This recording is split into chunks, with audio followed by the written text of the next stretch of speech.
Hey folks, we're going to continue working on our landscape painting using Bob Ross techniques and the unique brush set that I've developed to do so.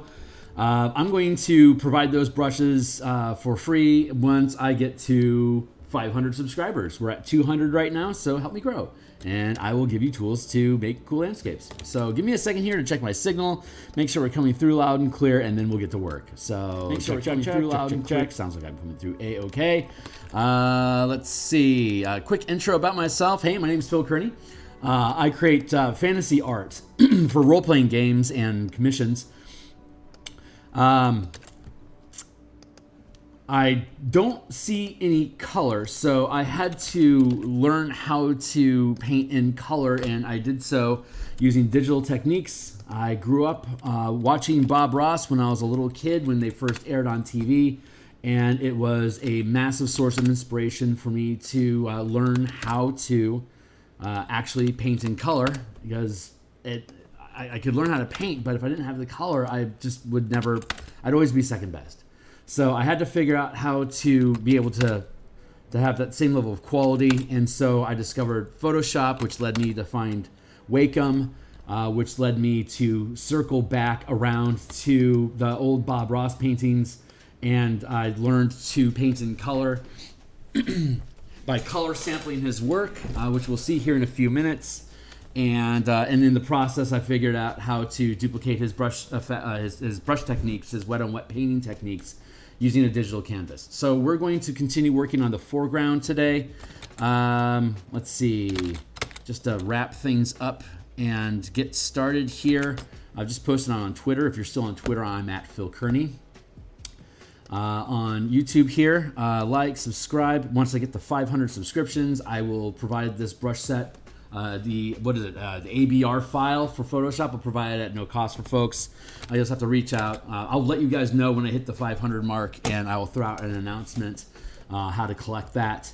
And let's see, that's all I need for now. So let me go ahead and get to work. So when we were building this, I felt that this picture was out of balance. And one of the neat things about Photoshop, if you're breaking things up in layers, is that I can have them separated. So I have the foreground folder here separated from everything else. We duplicated the mountain range by just doing a mirroring effect and dropping it down. It's the easiest way to do a reflection in the water ever, but we'll need to put some ripples in it, but I don't need to put ripples in it until we figure out the foreground. So right now we are figuring out the foreground. I don't like this mass taking up, here, let's undo this. So this is overbearing. It feels like it's pulling the page this way.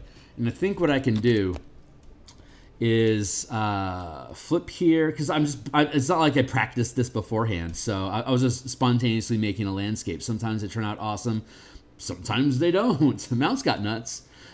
Almond Joy has nuts, mounts don't. So anyway, we are I'm just going to futz around with the composition, and I feel like this is a better position for this, but this becomes a problem. So what we're going to do is we're going to peel apart these layers. And we are, let's see, here's the left. Brush, tree,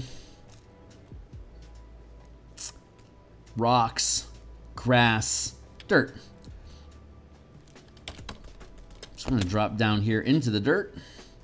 Get our grass back. Don't actually need any of those things yet because I'm futzing around. This is all, let's see, we're all going to call this... We're going to call this right bank.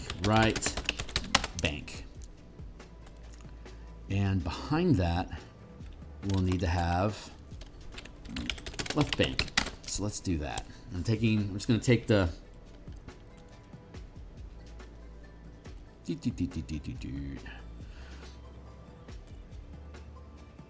left bank, right bank, dirt. Chop that off there. Let's go grab our... Again, I'll provide these tools for you guys once I hit 500 subscriptions. But I'm just gonna grab tools and go. Let's just get to work. So I'll just grab my razor, mountain razor blade. Looks like a razor blade. That's why I call it my mountain razor.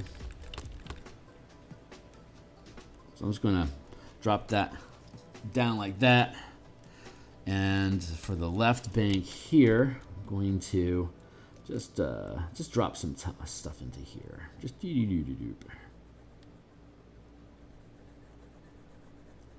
These two are going to meet somewhere in the middle.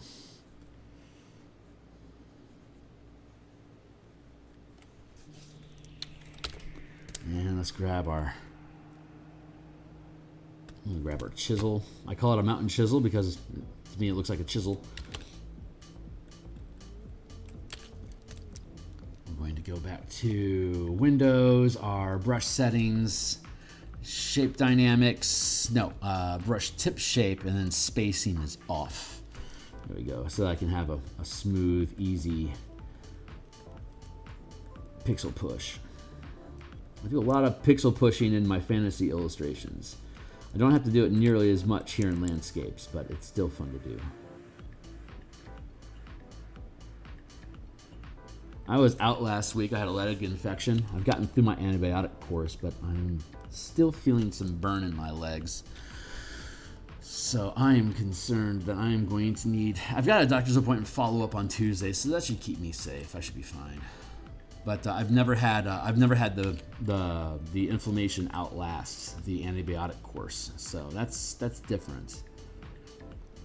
It's different. Where's a good shape? Yeah, I think I want to have this off center here. I like how that slopes. I like that being poked out to sea. I don't want to short the foreground too much because it helps frame things. But I feel like this is actually a much better flow here now. So I'm pretty happy about that. So here in the dirt, that one is good. We got some grass. I'm not necessarily happy with, the grass is okay. That's a good base anyway. It's some texture. And then we'll get some rocks in. I'm pretty happy with how the rocks are looking so far. And then we've got our trees. I can resize our trees. I think I should.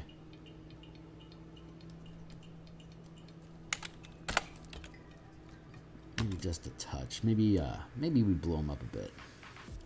Just trying to rebalance the composition here, because when you just make up something and you don't practice it when it's live, it doesn't always turn out as awesome as you want it to.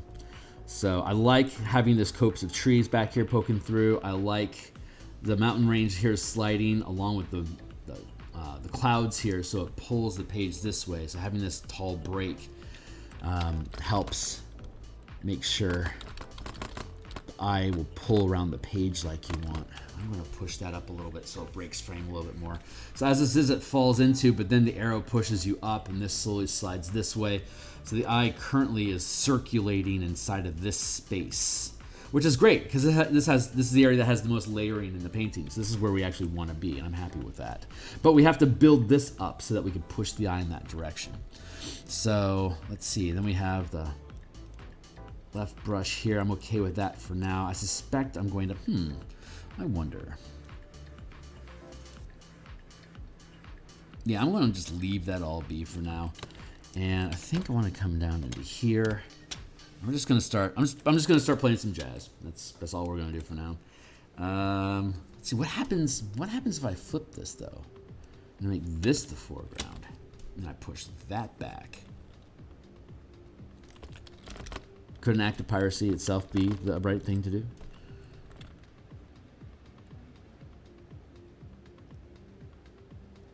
Yeah, let's just do that. Why not? Let's just play with fire. There's no rules here. Do what we want. Nice. Ooh, neat high ridge here. I like that already.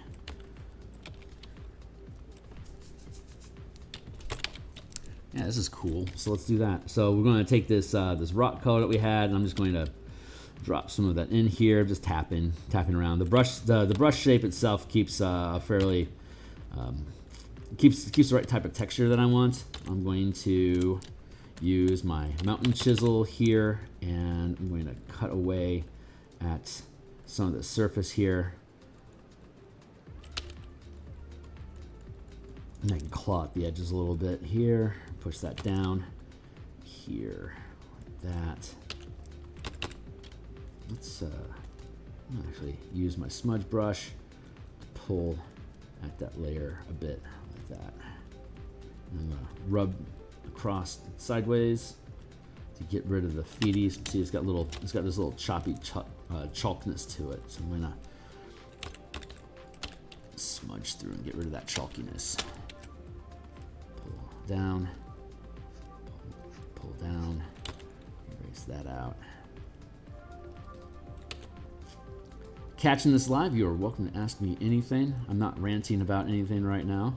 Usually I'm talking about D&D or other role-playing games. I've been running role-playing games for about 36 years. So I've got a lot of experience with it, but that doesn't necessarily translate over to landscapes, which is probably what most people are here for. I see, the problem with my channel is that I illustrate fantasy books. So and I create them. So a lot of the creative process that I go through doesn't have anything to do with artwork. It's about designing books, and then once I get to the point where it's time for me to put artwork in, it's all art. So my channel's a little, I don't know, and it has identity issues, which doesn't help me at all in retaining an audience that are interested in painting while I'm doing books, or people that are interested in what the deuce.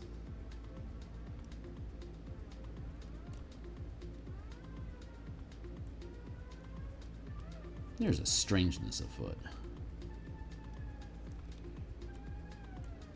Oh, okay, I know. Okay. Neat, beep. There. Beep. Beep. There. That's where I want to be. Thank you. But Saturday is so Monday through Friday I do fantasy book art for whatever book it is that I'm currently completing. Right now it's a Spelljammer, which is like Treasure Planet for fantasy, Dungeons and Dragons. I do that Monday through Friday in the morning. On Tuesday, I do game development, designing new game systems that will eventually be turned into books, and I'll illustrate. And then on Mondays and Thursday nights, I do cartography and creatures, character tokens for the maps. And then on Saturday like this, I do commissions and personal projects. This is a personal project because I just wanted to do a landscape to help cleanse my palette of the last commission that I did, which was another landscape painting. You can check the playlist here, the art commission playlist on my channel here, to see what that landscape was and the creation process we went with that using these same brushes. I'm gonna go ahead and just clean that up like that.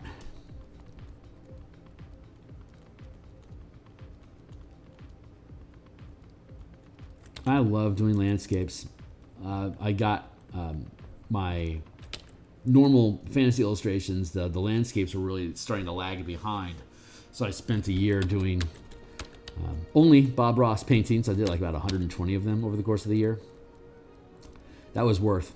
It got my landscape game up, that's for sure. So I'm gonna do this.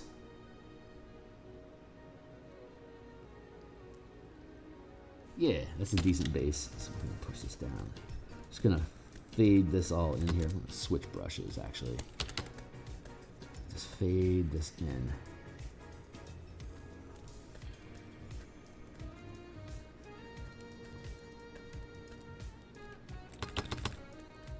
Shore that up. That to help flatten out. Instead of it curving in, I want to get it to straighten up a little bit. So I'm trimming the rock, change the angle to the camera, just smudging it in so it becomes a landmass. All right, so I'm happy with that. Let's grab ourselves some color going on down in here. We'll go here. And let's grab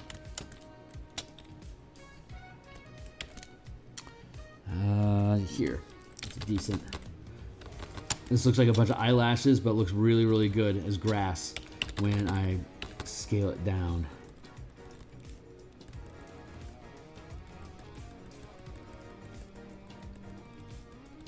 So I'm just tapping. Anywhere there's these shadows are areas that I should not be putting grass in because that's a vertical lift. Can't have grass on vertical, so it creates nice little boundary areas where you can see the little individual blades of grass poking around. And I can use the same brush upside down.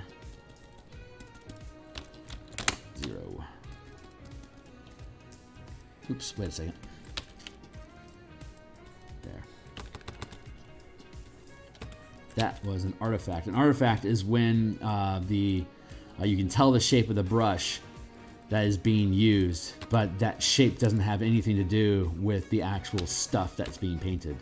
Like if I have a brush that's an L shape and there's a shitload of L's that are showing up on my tree trunk, those are artifacts. If those L's were like the corner of buildings, they wouldn't be L's anymore. They'd be the corner of a building. So the difference in whether it's an artifact or not is what its intended use is and how is it being perceived. So do that. That feels good. Drop back down to here. Get rid of those.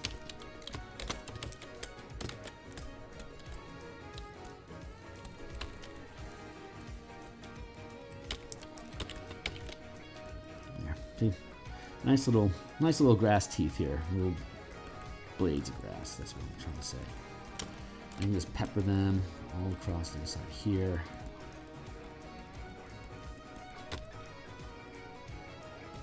Create a little gap there. Over here. This stuff just bounce down the hill. Bump, bump, bump, bump. I can flip it over and erase to clean it up. Get the kind of profile edge here that I want.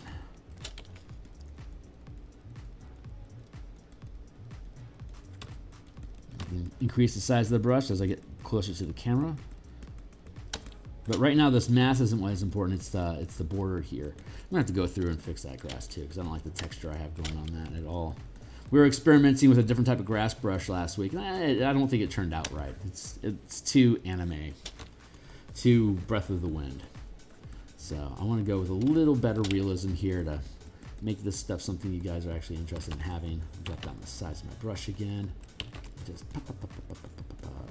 Just dropping in, letting these little blips poke out in between. That's like an indication of curve on the ground in the terrain. It's actually really great to have gaps like this. So I'm just kind of traipsing back and forth, filling in the space without just like rubbing it across the space like that. I'm bouncing and stippling so that you can have little individual expressions crop up, and then I got you can see these little gaps in here. It'll help sell the texture of the of the environment overall once we're done with it. So let's go down here to the right bank. I'm gonna go down to here. First off, let's grab this darker bit, and then we can go back up here. Here's our grass layer. Let's actually see what happens if I put a layer underneath that grass color with this grass color and see what kind of effects we get. Again, making the brush smaller, further back. I can make it grow. Just tap a larger size as we move forward, and this feels a lot more animated. Because we had those gaps by doing all the stippling, when I come through and I put the shadow underneath that layer, it still pokes through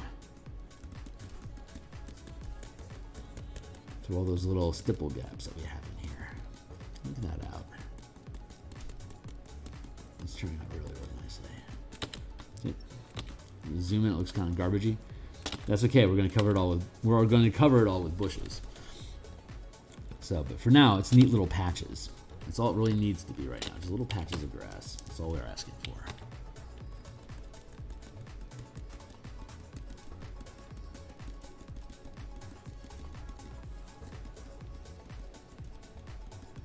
Nice little patches.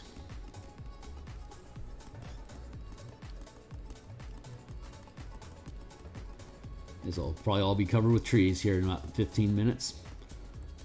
I should set a timer. Good point. I need a timer. It's almost 10 o'clock. Got maybe like an hour or so. We should be fine. Let me go ahead and get a 20-minute timer going here so that I don't fall into any tangents. than me just micromanaging a specific rock or something like that. We'll take a sip of coffee here just to keep up.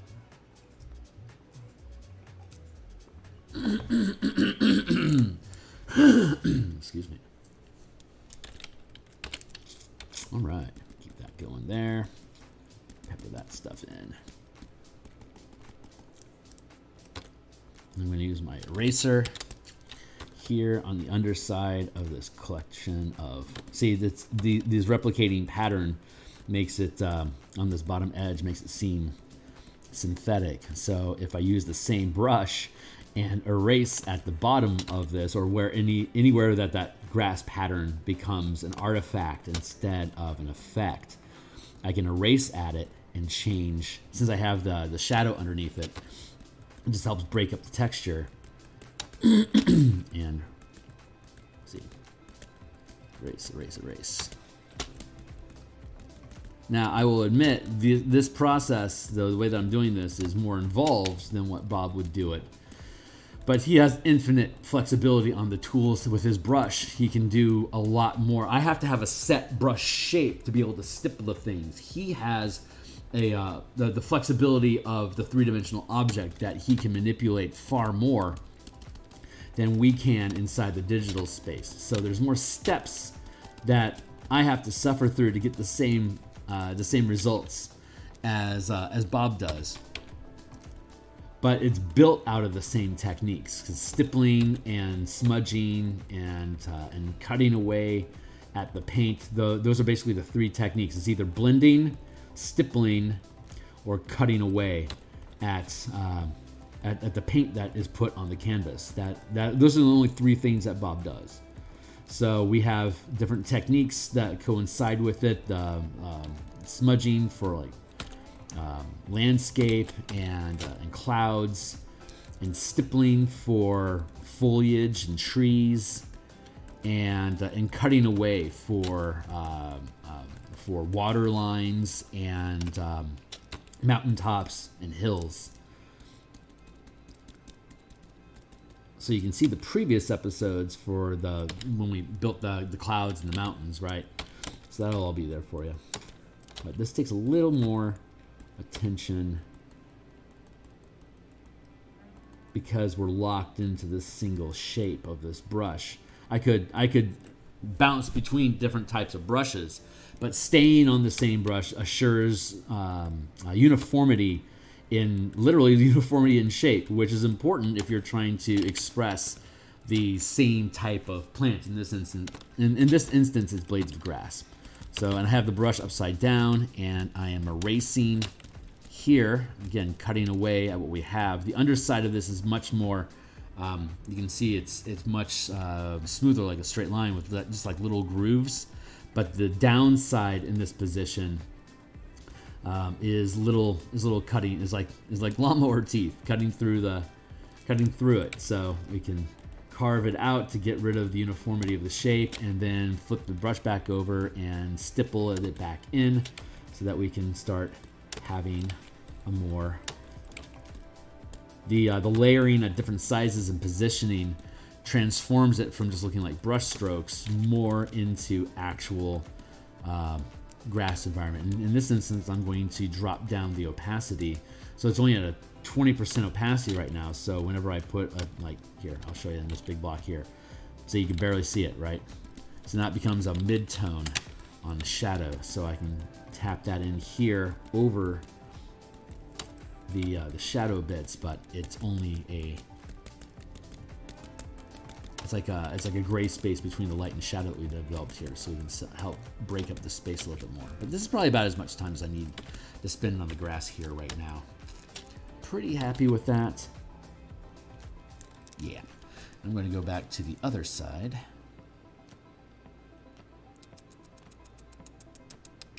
Here.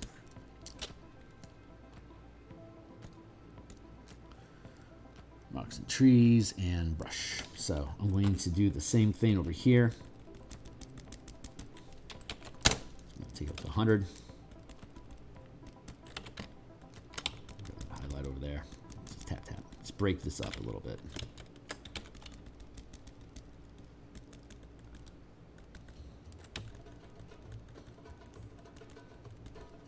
Layer this all in. I'll help it look really nice.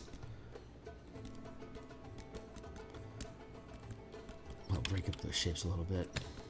I'm going to drop down to about a 50% opacity here to help just layer in some color on top of it. Again, to help further break up the... I just don't like how large the...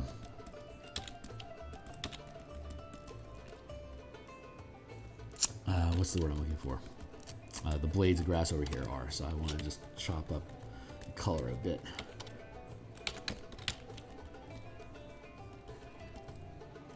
There we go, like that.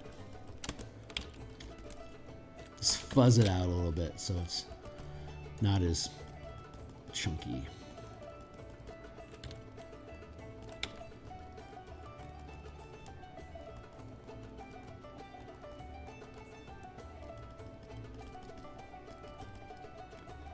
Boop, boop, boop. And we'll take this color and then we'll boop, boop, boop over that. Boop, boop, boop. Layering. Layering is always the answer.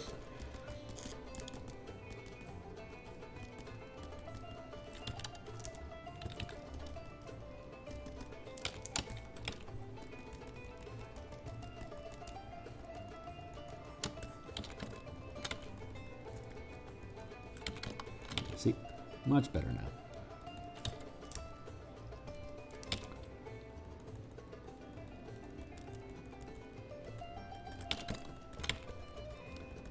Do, do, do.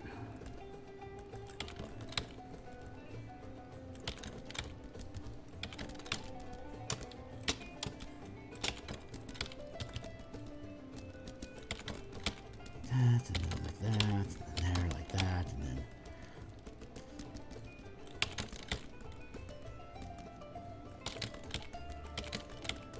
like that, just like that.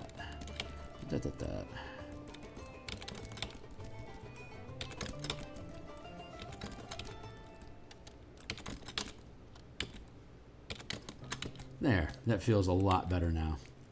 I'm good with that. So let's go and put the rocks we have here. I'm going to screw around with these a little bit.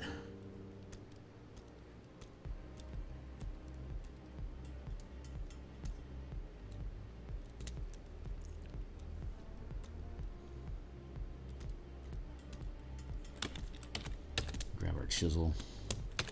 I'm going to go up to 100%, so when I grab something, the whole thing gets pulled with it. Burp, like that. Doesn't seem very realistic right now, so I'm just going to cut and carve a bit just to break that up.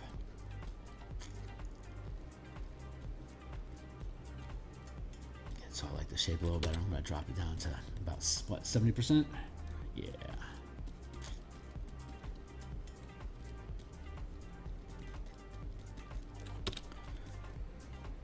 Up to 90.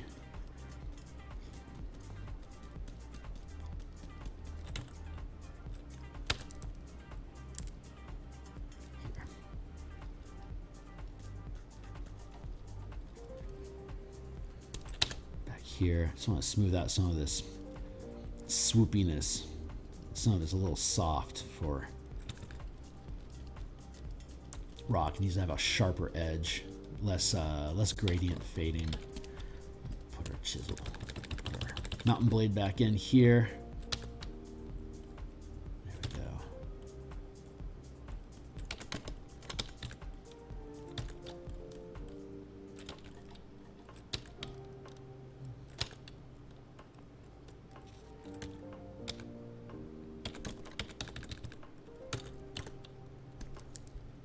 Chisel.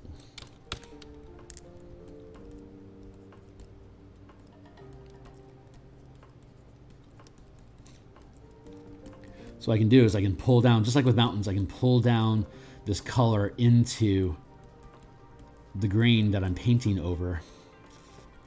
And then I can brush across the base of it to fade out the bottom of the rock. And then I can grab the same grass tool that I was using.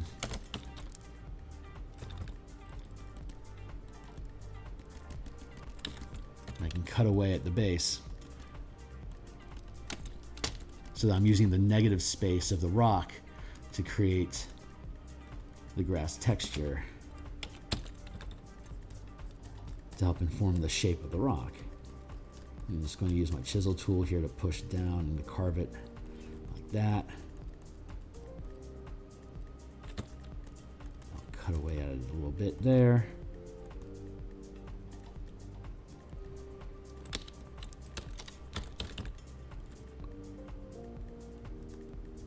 Sculpt that rock just a little bit. Make that lump look like I want it to look. Good. I'm much happier with that rock now. Come over here. See, this has that same that like lava flow. This isn't a lava flow region, so I need to have a much harder edge on my rocks. I'm going to use 100% strength and chiseling this by pushing these pixels and just straighten up these edges so they're less gradient and more hard lined.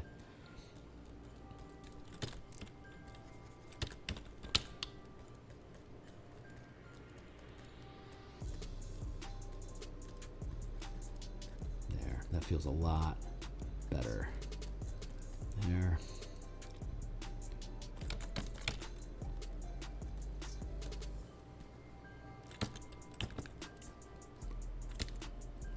Oops, wrong eraser. Let's get our chisel back here. Carve away at that edge a little bit. Make that stand out. Good. I'm starting to have a better look to these rocks over here.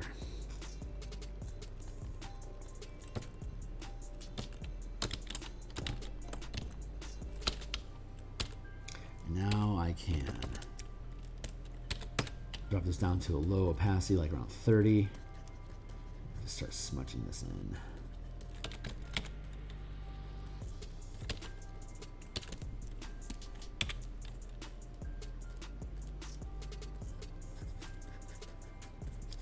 Smooth that in, blend it in downward, just like the mountains. Rocks are really just really small mountains. So all the same techniques work for small rocks as they do for large mountains. That makes sense, right?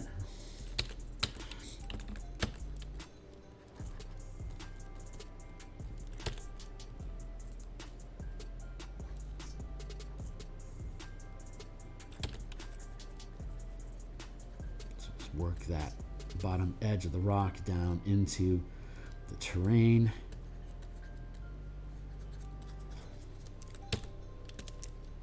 We'll switch to our brush tool again and we'll cut away at the bottom so that we can embed it into the grassy tarn. I said grassy tarn.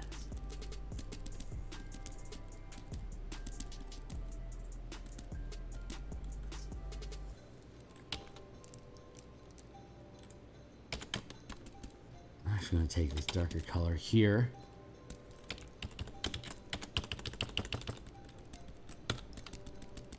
Brush that into here. Top of the rock. Layers be damned. That's what I want to do. Cut, cut. Cool. That rock is also much better now. I'm happy with that. We still need to fix this rock, and then we can go on to the other side and start working on rocks over there too.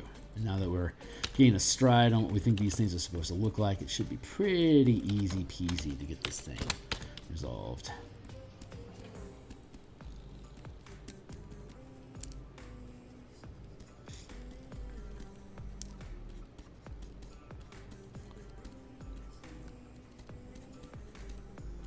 So you want to check back to the first episode, you'll see how we created use these same brushes to create the mountain terrain back there as well.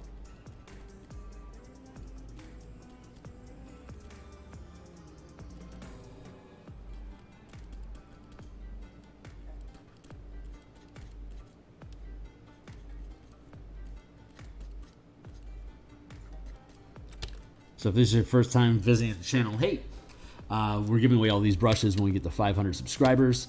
You can check the 2 previous episodes in creating this to see the process of creating brushes in the first place that you'll have access to, and then like how to Bob Ross method to create these clouds, to create these mountains, to create these hills, this background shrubbery, and now we're just working the foreground terrain. So hopefully we'll be done here in just a few minutes.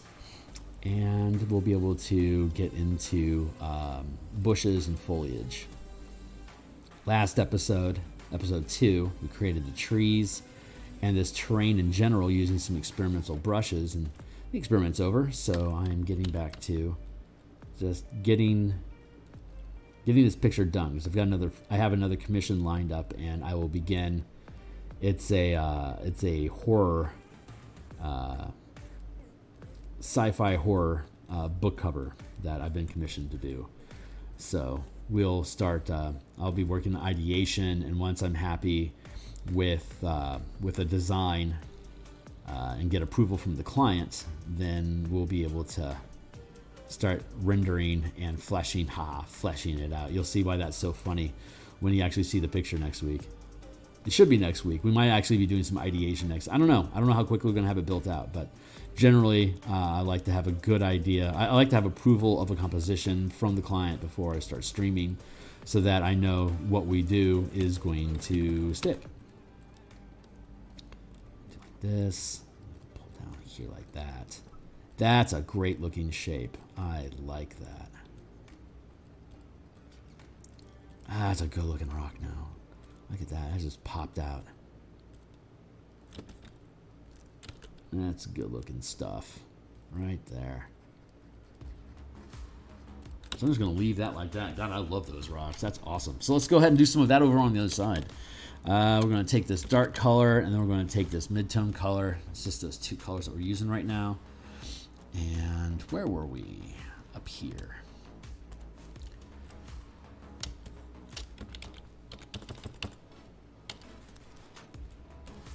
Let's grab our mountain razor.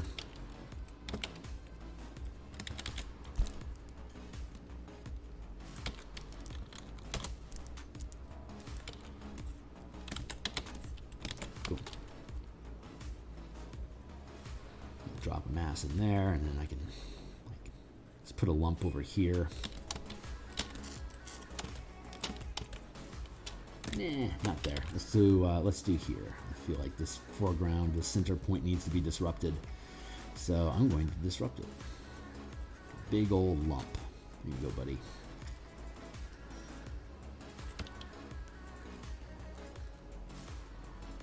Just erase that into an interesting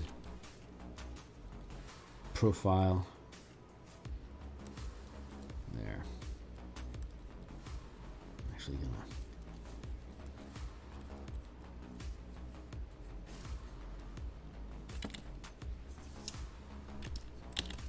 that's a fun little interaction here. Layer, layer, layer, layer. That's fun. That's good depth. I like that.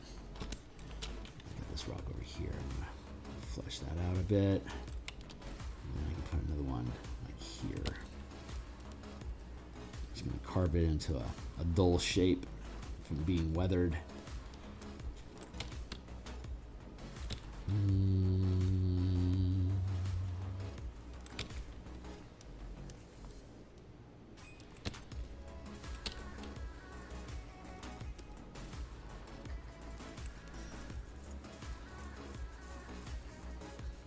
Yeah, I think I like that. Let's do this too.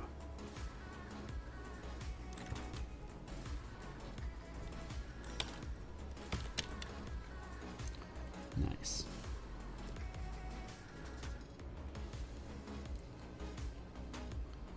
Trim that down a little bit. This will be, actually I want to build that up a little bit more. I like how this is going to cut into that shadow there. That feels right. Nice. Just a lumpy little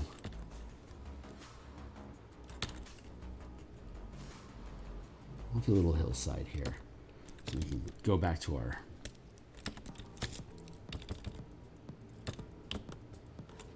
eyebrush tool. Tap at the edges here again to help ground this down into the space. Make it a part of the terrain instead of sitting on top of it, right?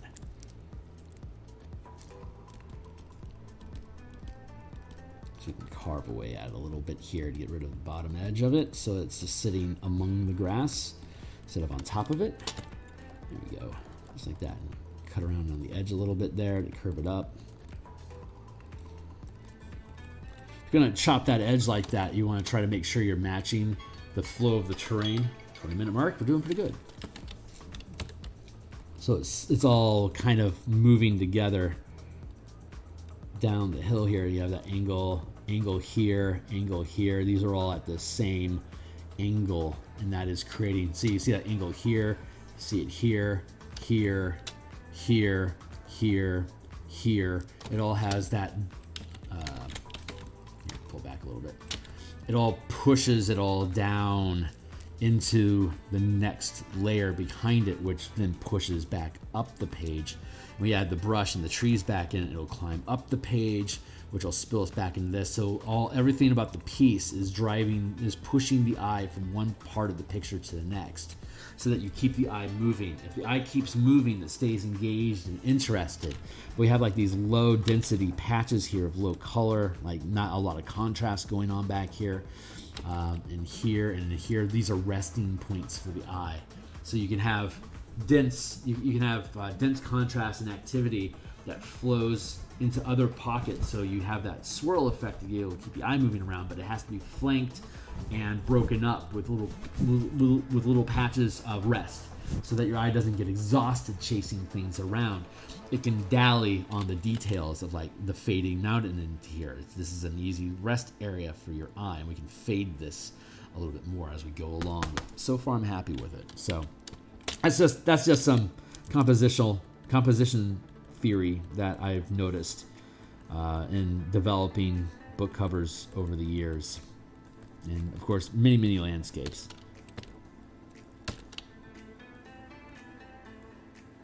Cut that down like that.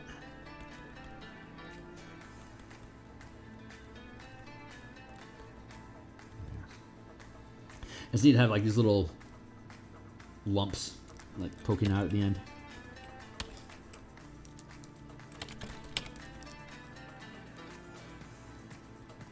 I don't have too uniform of a shape, so I'm going to make a block out of that, and that'll look really cool here in a few minutes.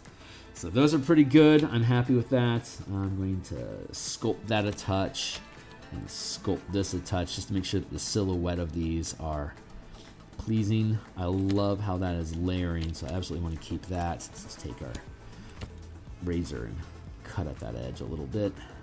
Bring that down. The layering's a little bit, I think I want to have it up. Let's go like this.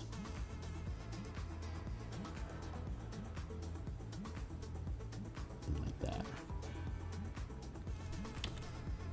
I'm going to take the whole thing and pull it down a bit. How does that do?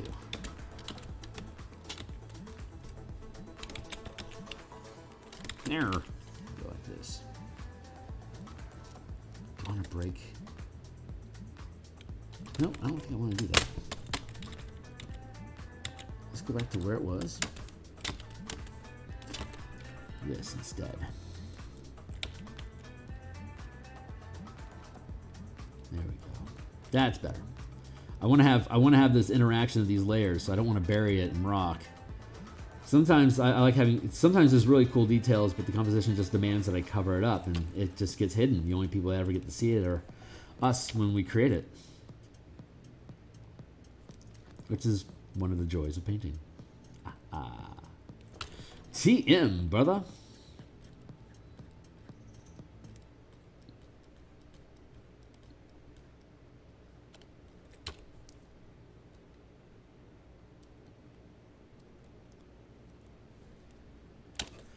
Good there, and let's go back to our grass brush and erase the edges of this rock too.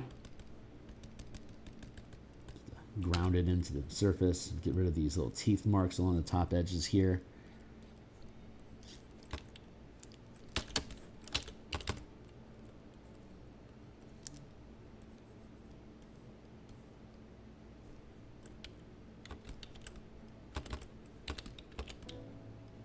Pull that out.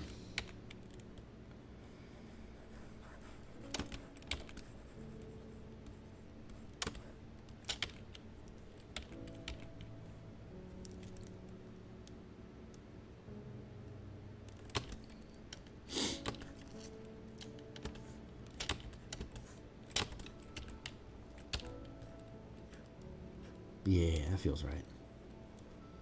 Be here. Be here.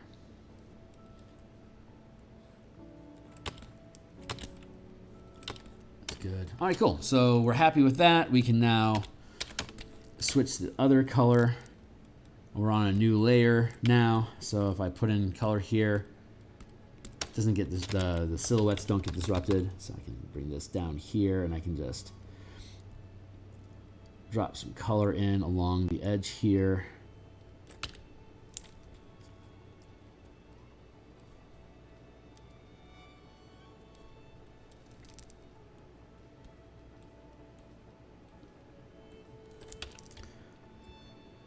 Push that along here, the surface.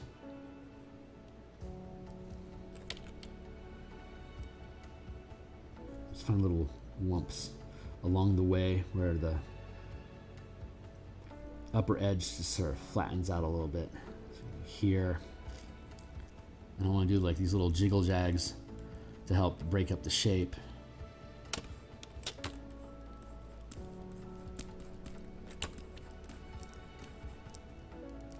Do see a conflict over here, so I'm gonna have to resolve that. It's gonna be okay. I'm gonna do the same thing up here.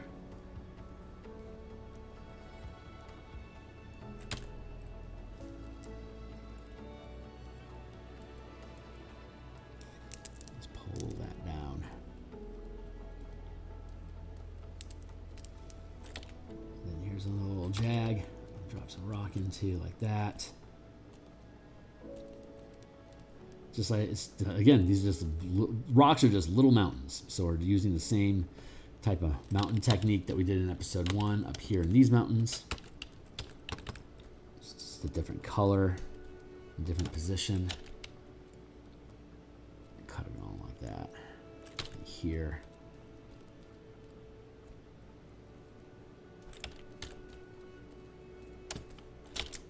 Very, very easy. Nothing complicated going on here. Just dropping in some color to create form out of shape. Shapes are two-dimensional objects. Form are three-dimensional objects. A square is a shape. A cube is a form. But we have to translate those forms into two-dimensional objects to be able to sit on the canvas. So the art of perspective and angles is about projecting that three-dimensional space to be seen from one perspective in the two-dimensional space. So drafting, the skill of drafting architecture and creating buildings is being able to imagine a structure in 3 dimensions and express it at different points of different perspectives on a two-dimensional surface. So you can create plans out of that with no perspective, just flat planes, front, side, top, bottom. I can use a little bit of a gradient here to push this down in here like that, just to give this guy some really cool character.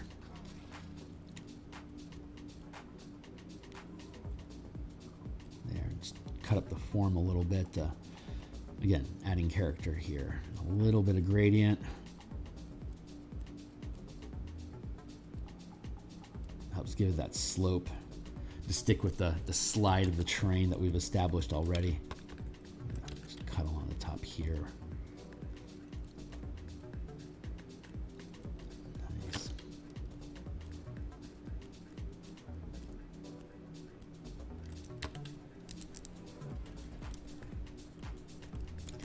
I can cut away at that coloring too here.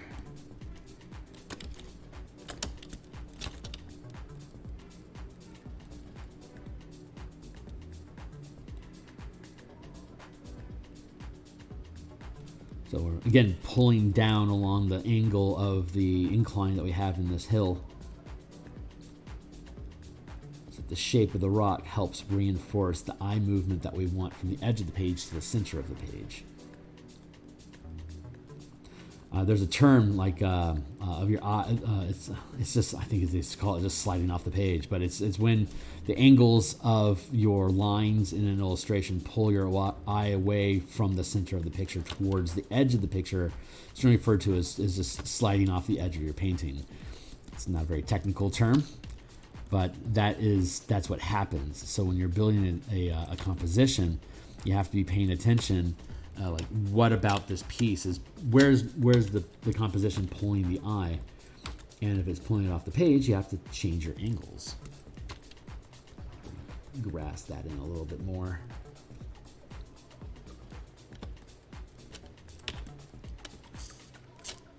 Good. Back to here.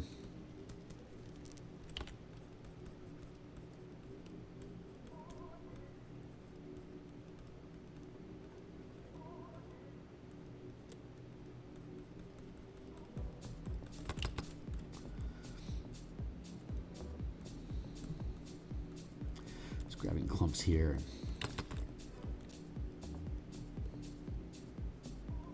Running along this edge to help define its shape a little bit more. I can chisel away at it, break it up. May end up putting some moss on some of these rocks back and forth a bit as we fill in the foliage. Not really sure what its fate is going to be.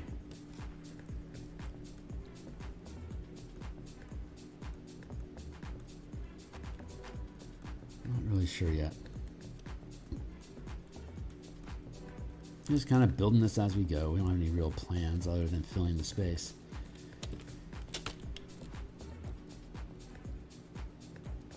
I'm gonna tell you what, though, I sure do feel like I need to put in some some shrubbery of some sort over here. I'm wondering.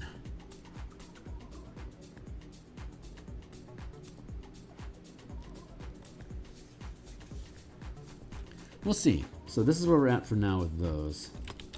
I want to pull this down here like that a bit more.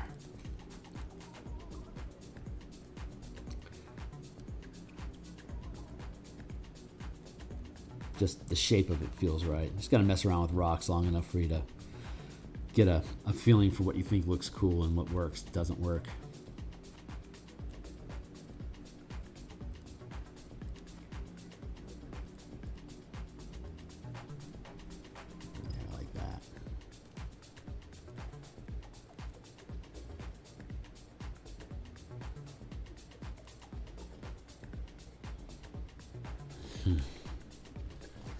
Cool. So far, so good. Let's go back down here. And what is the next piece that we're pulling forward? Got our rocks. Trees. And then brush. Don't think I necessarily like that brush line. I like these trees, though. So I'm going to put in some trees over here now. We have two colors that we're using. We're using this dark shadow, and we're using this highlight. Highlight green, dark shadow, flat black. Really? Wow, flat black. Okay. Did not expect that. Let's go back up here to the top of our composition, and then we created a new layer just now, and we're going to grab... Yeah, we're just going to grab a round brush. There we go. Okay, nice thin. We're going to start off with a here, I think like here, too close. Let's do like that, too far. So erase that up a little bit. And then maybe like this. I'm gonna pull this forward a little bit. I'm looking at where these centers are. Like I want to cover up a lot of this hill, but not all of it. I want to see this interaction between the clips of trees here and that hill receding in the background. And I want to have the opportunity to have this tip here. So I wanted to bring these trees in a bit away from the edge, but I like that being there too. So, okay, cool. So as far as trunks are concerned, this is a good base scaffold to start with. I want these trees to be shorter than these trees back here because the slope of the page is already pulling you in this direction. If these trees were to be high up like this, that would just further drive your eye down this way. So if I have these trees have lower height than this, then it pulls the eye this way, and then it pushes it up again, and it'll just roll it back and forth in this upper space that we were talking about. And then as we add in the ground foliage here, oh, I can see this now. I've got, okay, something just really cool clicked into my head. God, I like this pathing. Okay, cool. I can see a path here, so you can see like it's sliding down this way, and then it goes down that hill that way, down here towards the water line. I'm really happy with that. So these are our trunks, and now I can go up into here and grab, where is it?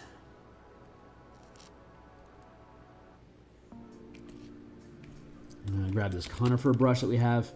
Here's how it looks, bloop, right? So I can hold it up straight like this, and I can drop it down to a low size. I can just tap along, and I can have little deviations along the way. So I keep the brush small, and as I tap along, I can create this furry fuzzedness that taps like that. Hi, how are you? Hold on, part of the text is getting clipped off. You need to arc the tree. Do we need to arc the tree by slight to further guide the eye to complete that beautiful arc and composition, or is it not necessary? Hopefully it won't be necessary, but we have digital tools that can warp it if we need. Since they're all being built on separate layers, they can infinitely be manipulated. So right now, I just want to get little tufts here to get the base built out, so that we can use these little points that are to drape branches from. And so this should be able to. I think the overall silhouette of this, I think, will have enough volume in the trees that it'll just naturally curve the eye down into this little gap that we're creating here. It should just flow naturally into it. And if I'm wrong, we'll just try it again. But it feels right, and that's just going off of gut. So welcome to the channel. Thanks a lot for being here, and that's a great question. See, like this one has like a very mild arc to it, while this one's a little straighter. So it's just kind of the organics of how does it fall. It doesn't really matter to me too much. But if I look back at it, it feels unbalanced. I can mess around with it again. Most of the time I'm doing fantasy illustrations, and I like to work in environments like this in them whenever I can, but not all of the stock art or page art that I'm doing for a project requires it.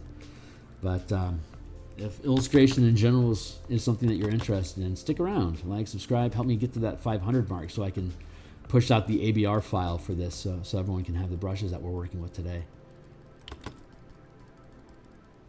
Just dancing this down the page and just changing my angles as I go to help create some of this little texture volume.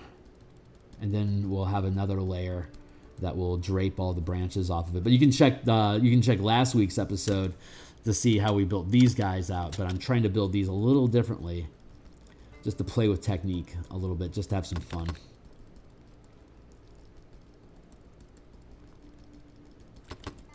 And as I go down the trunk, I'm changing the size. I'm making the brush a little bit bigger because that's how trees work. It gets bigger the further down you go. When I was a kid, we had a fake Christmas tree, and it was always my job to build the Christmas tree. And it was composed of 3 different segments that would make the trunk, and they would just clip together. And then there was all these holes. There's like 3 to 6 holes at these different segments. Like every 5 inches, there'd be another string, like another ring of holes that were a little uneven from each other, varying by about an inch up and down. And like this would be like one segment here, another segment here, and here would be the bottom of the tree. And in this segment, like there'd be like a hole, and then there'd be like another hole, a hole here, and there'd be a hole here, and then hole here.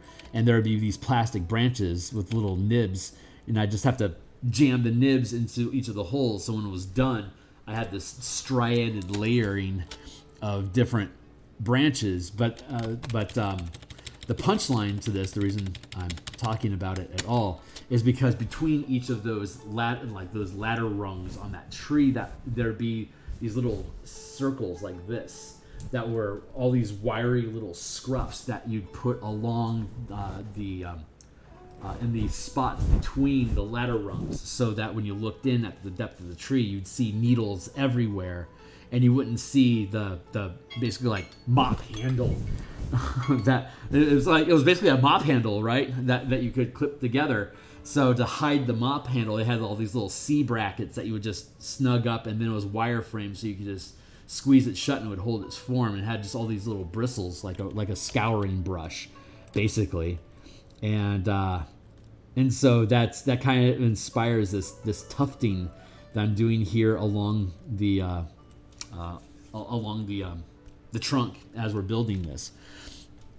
So, but I can also come through when I have my conifer brush here. I can come through and I can do like that to break it up, so you actually can see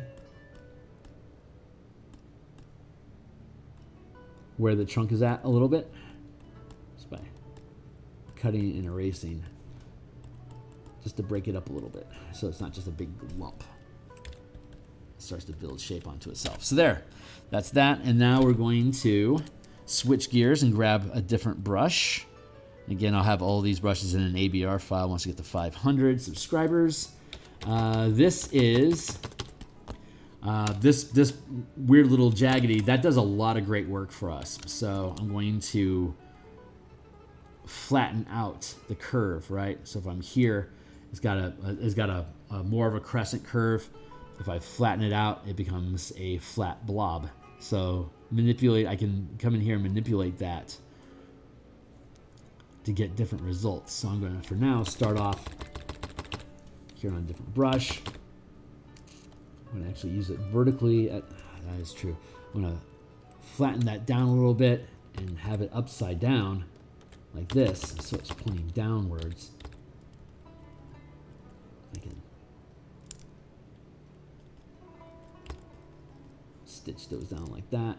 And just go back and forth, and then the brush gets bigger as I go.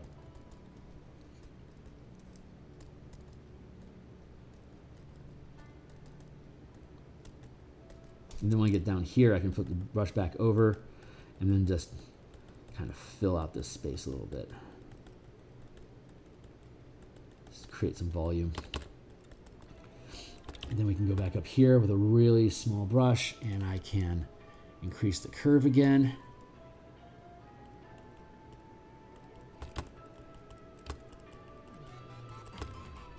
And now it's big enough that we can just traipse along. Erase that back a bit, and then reduce the brush here like that. I can push this down the page just by filling that in. Yeah, I see text down there. Hold on real quick. Let me get to you. There. Just want to have the lower sides, and I'm just pushing down, dancing down the trunk like that. It doesn't matter if I'm covering up the other ones. Sup? Hi. We are making Bob Ross style paintings here in Photoshop using custom brushes that I've built over the past few years, and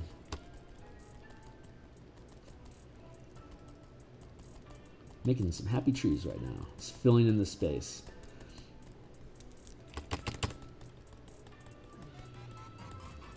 Just make a little ground brush here, just like Bob would do. Just like Bob.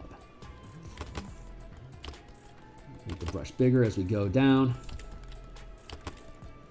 So we have our conical shape here.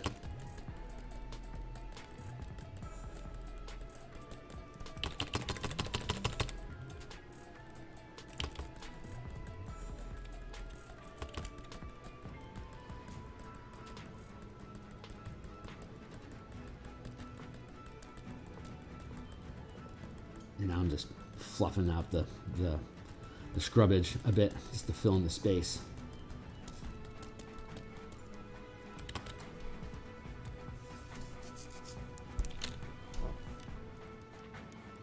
They have certainly a level of yeah. And so I'm using the Wacom tablet, so I have Z-axis control, so I can spin it around. Before this technology existed, I had to actually manually tilt this circle so it'd be like this, and then I would have to tilt it some more so it'd be like this, and I had to tilt it some more so it'd be like this.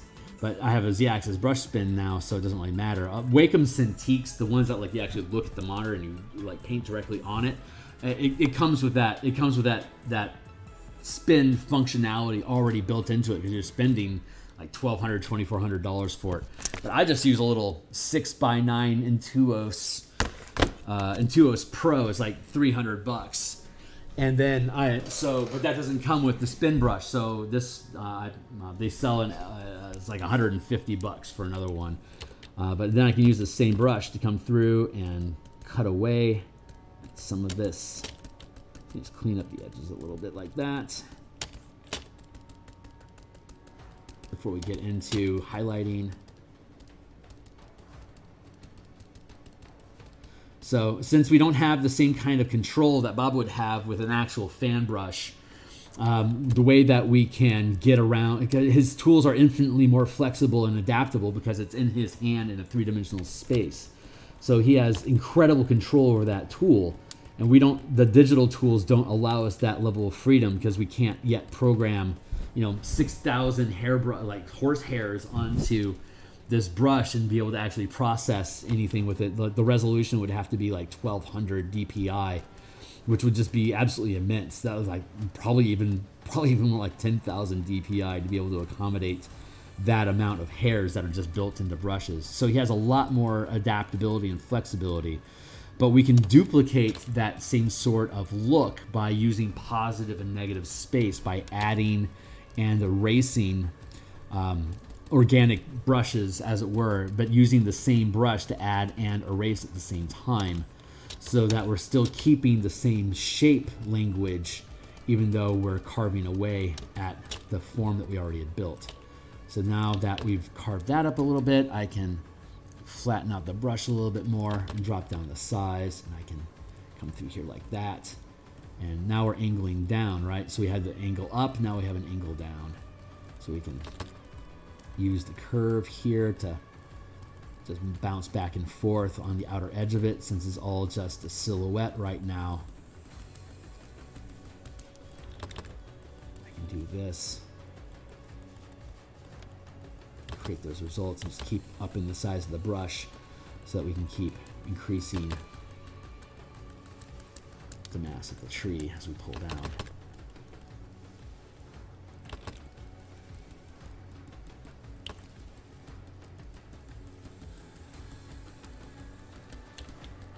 I'm going to erase it away again at the tips a bit.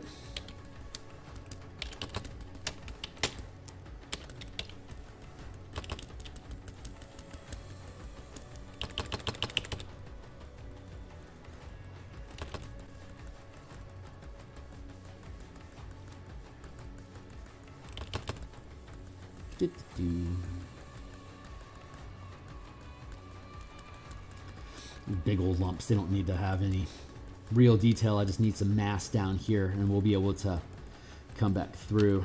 Actually, erase at the bottom here a little bit along these edges. I see text over there. Give me a second. I'll catch up with you. I'm actually gonna take this and smudge it down into the terrain just by using just any brush and smudge, just to pull at the edges a little bit to pull it down into the space. But I can also carve away and leave this stone open here. Now I'm just going back and forth, just blending it in like Bob would do. So it creates a backdrop, so when we come back through and we start putting bushes across here, it'll change the this gradient won't just be a color fade, it'll be it'll create a backdrop, a dark solid color for the bushes to be able to pop out a little bit more. So I'm intentionally doing a fade here, a gradient fade, just by using a 70%, 40% brush, just to pull it down in. Yeah, see, boop, boop, boop, boop, it's got that curve, and that curve should be pulling the eye down into this gulch, which is what we want to do. Paint a little pocket here. And once we start putting in brushes, we'll be able to fluff this up a little bit, get rid of that edge, because that edge shouldn't be so, I don't think that should be so sharp like that. I want to eat up this space a little bit with some greenery. But first we need to boop, boop, boop, get into there. What are we talking about? Hey, before that was using a Shade 25. Yes, currently using a Huion. Yeah, right on. Before that I was using a Shade 25. Chinese tablet for at least 7 years. Yeah, I mean, yeah. I like using the Intuos because I live next to a Best Buy here in America. Best Buy is just a generic electronics store. And there's literally 3 of these tablets on their shelf right now. So, like, if something goes wrong, my tablet breaks, I can take a 5-minute walk, pick up a new one, come back, just open up the package, drop it into the cord that's already here, and I'm up and running again in a half hour. So, very minimal tools. They're not fancy at all. The more basic tools that you can use to be able to produce your results, the more freedom you have to be able to not rely on those tools at all. So that's actually really important. God, I love this mass. I like how that's sitting. I actually do like that a lot. So, okay, great. So we have our color here. It's a light, it's a low saturated green. Should be fine. So I'm just going to tap this across here. And all I have to do is just try to stay roughly aligned with where the shapes are at. So, and I have a more vertical alignment here. So as I build these and I push down the actual curve of it, I can erase that a little bit to help create those striations, but like that.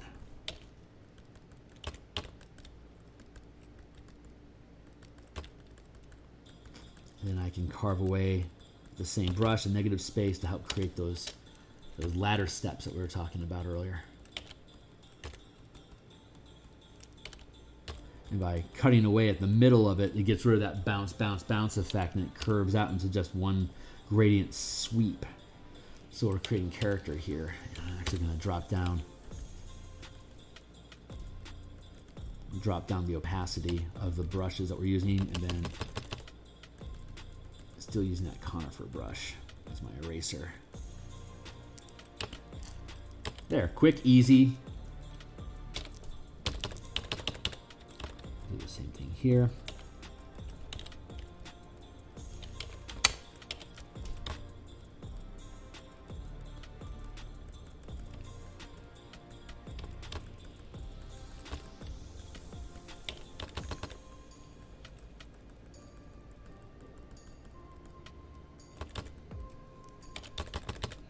Super easy. Doesn't need to be broken up at all. I'm just bouncing along the empty spaces. Pull that down like that.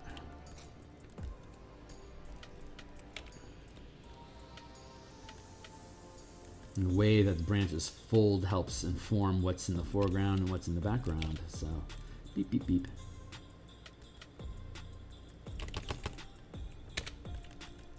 But it doesn't have to be. Smudge at that a little bit, and then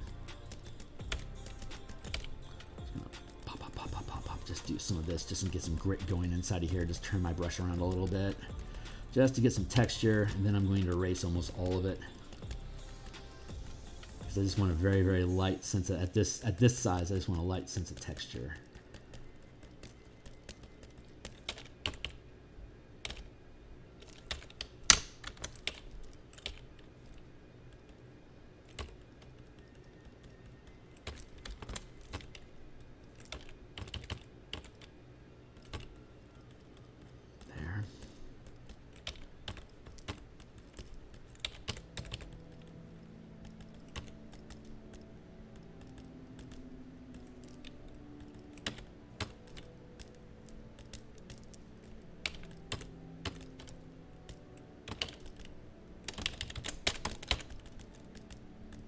Chop, chop, chop, chop. Now I'm using the same shadow, but this time I'm layering it on top, and we're just further breaking up the shapes just by adding another layer of foliage density to poke at the solidarity of the color blocks we just put in as the highlights, so they get broken up more, so they feel more like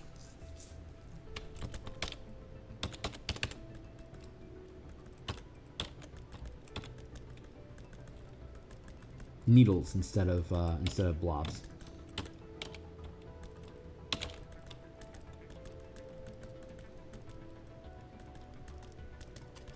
There.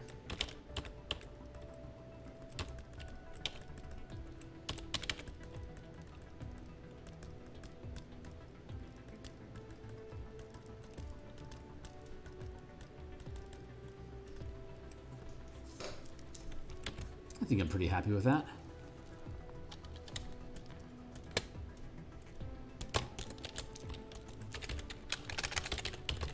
Trees.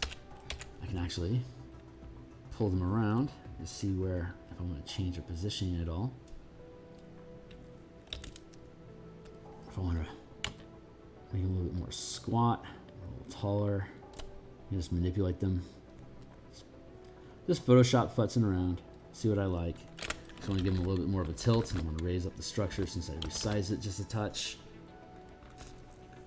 I feel like that's doing a decent job pulling that down. So the next thing we're going to do is we're going to build some bushes. So let's see. Let's grab a reference. So colorblind people like me that don't get to see color, the best way for us to be able to pull colors, to be able to make sure that we can work in color, is to grab, here's some of the other Bob Ross paintings that I've done. These are a lot older pieces.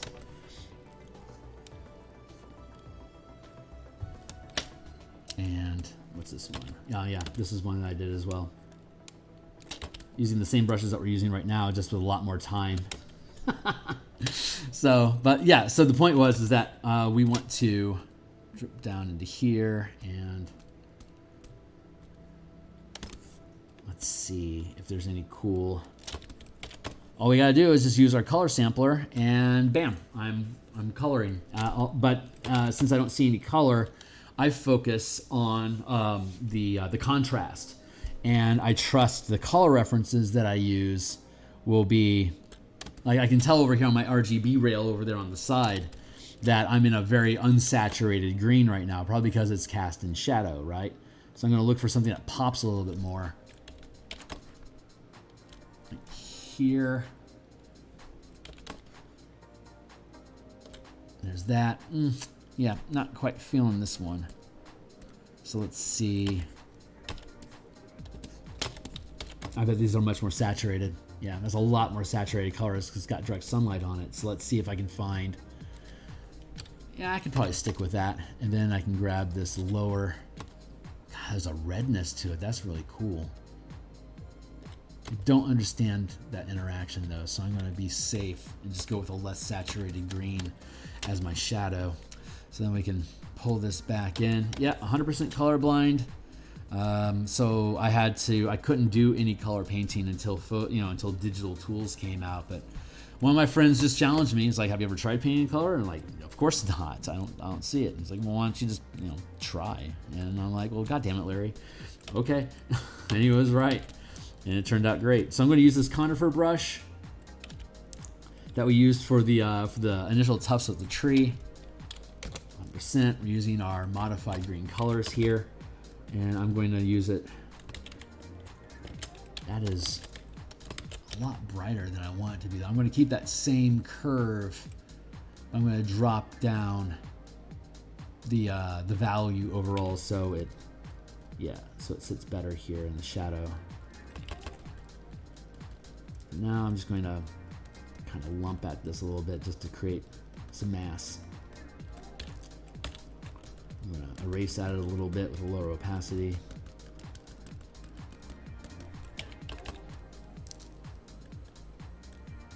And I'm turning it over so that it has these like little fronds that stick up.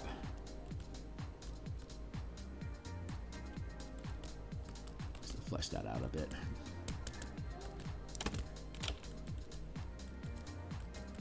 There's text. I will attend to your text in a moment. So let me get myself happy with where I'm at with this rock. Bam, there we go.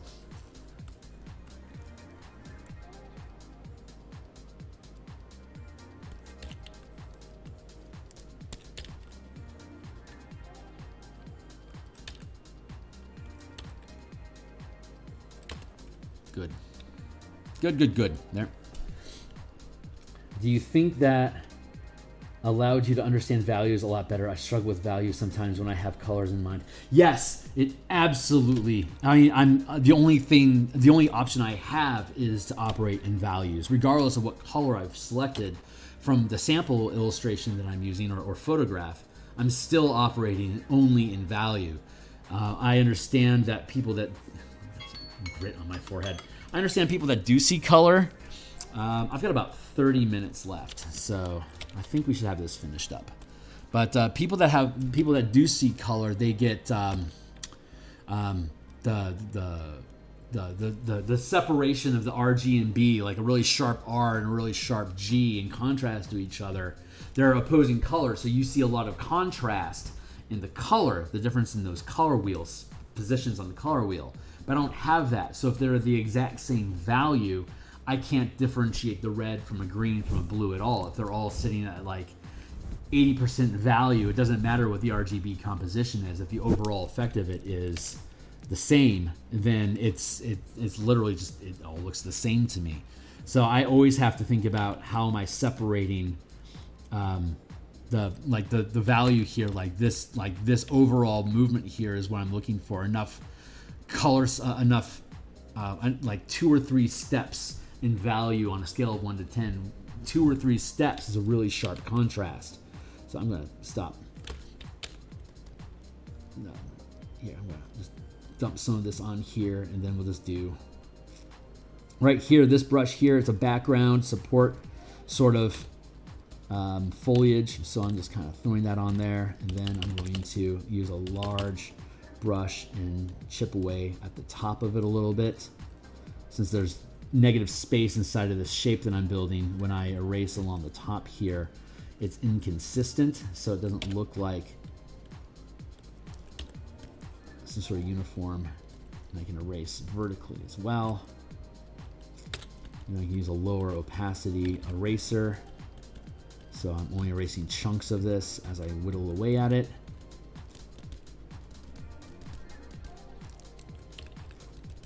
Whittling away, and since I have those breaks in texture, when you pull back, it just looks like, you know, frond.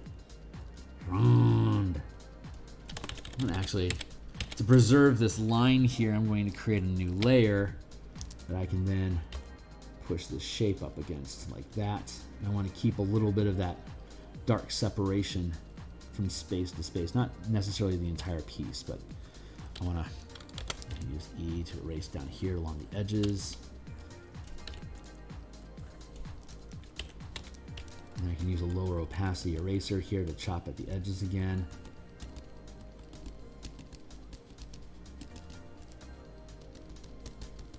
So the uniformity of the brush shape creates a uniformity in the type of plant that I'm building.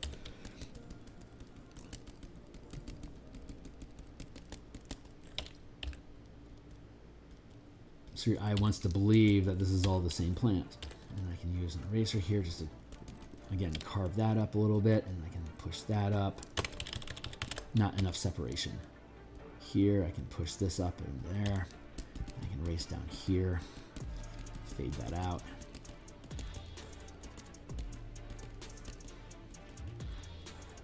And the amount of erasing I use is the amount of like depth that pushes it into or out of just the general foliage, the mass of vegetation that we're adding here. But when you pull back and you look at the overall piece, it looks pretty damn good. So you have to keep in mind that, like, what's the resolution of image that we're actually expecting to look at here. So yeah, not bad. I'm going to need to do something. I'm going to add in some more tree over here to flesh this spot out. I think that looks a little barren. Damn it, I don't think we're going to get it done today. We'll see how far we can get. I'm going to go back to our reference image. I think I want to mix it up.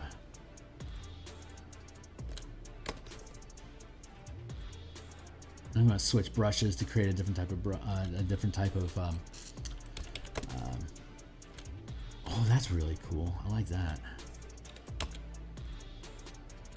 See, there's not enough separation between these two. Even though they're slightly different colors, they're too close. So I'm going to take this darker one. I'm going to find, yeah, See, that's enough separation for me to be able to work with there. I'm actually going to go down here. Let's see. Let's grab this foliage. Here's what that does. It's just a bunch of dots. See, I created a brush last week that was made out of like little cones, and the problem is that those cones are too directional. So when you deal with a high resolution and you build these things small, your eye is going to create direction out of these, even though it's actually just a bunch of little circles. So let me... Trees are there. I'm going to drop down here to the right bank. See, this is behind that, so that's good. So I'm going to just... This brush has a randomizer on it, so every time I tap, it automatically spins and resizes the brush. So it's very random, very chaotic. So I can't predict what it's going to be.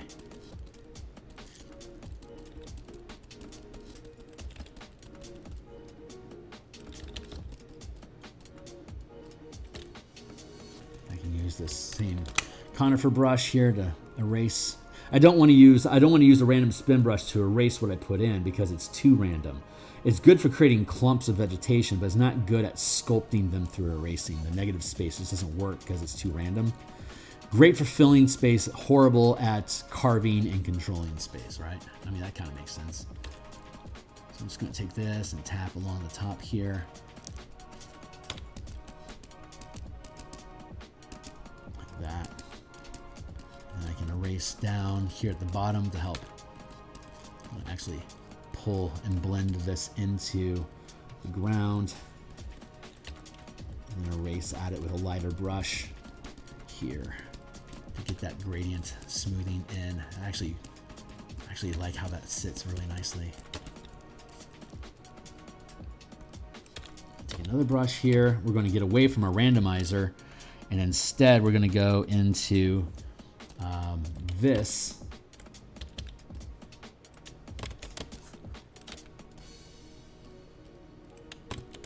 See, more just little dots and pixels. But your eye won't be able to tell the difference at this resolution.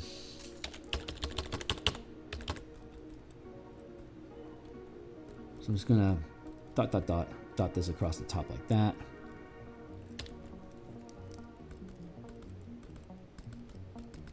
And then we erase the bottom edge so that it fades in. Very Bob Ross, but he has that control with his hairbrushes with the 10,000 little hairs on each stick, and we don't have that, so we have to use add ink, erase ink, add ink, erase ink, so that we can create that stimulation, or we can simulate that by randomizing, adding, and subtracting, and the end result feels the same. It's not exactly the same, but it has the same sort of feeling. And the more that you work with it, the more organic, the less uniform, the more in tune with the chaos, you get. But that's also about, building your own brushes so you understand your own workflow. I'll provide these brushes for folks to use, but they're just they shouldn't be your in solution. You want to create. I'm going to erase back here a little bit so it's not overly sticking out beyond the highlights that we have here, so it feels like the highlights are on the top edge of it. So erasing here a little bit. There. So I got really dark, and now I have a lighter brush. So now I'm going to want to put in something darker here to be able to separate this brush line from here. Over here we have really dark, and then we have this light. So I can drop in some more dark into this space here.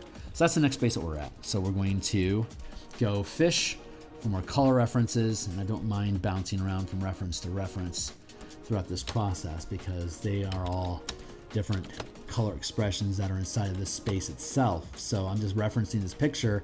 So now we got some redness going on. I bet a little pop of redness is going to feel really good here in the middle of the piece, and that is an unnatural. I can't use that color. There, whoop. Get it? Get it? Where are you at?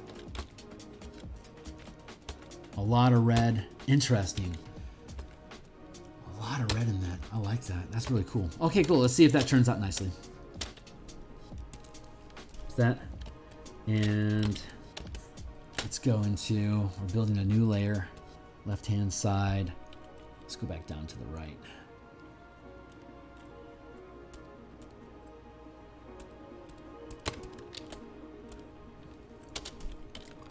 We're going to use that conifer brush that we used over here on the branches, but it's going to be a lot larger. Yeah, that is not doing what I want it to do. I'm going to have to drop this way down in darkness, but I'm trying to keep a sense of that red flaring past the rest of it. But I need to have a darker, so that's an example. I have to have a darker value here to be able to get that separation. Even though that red is really sharp, and that doesn't mean anything to me. So I can easily see that there's, like, that red may have popped against the low saturation green that we had in the background there, but that's an illusion.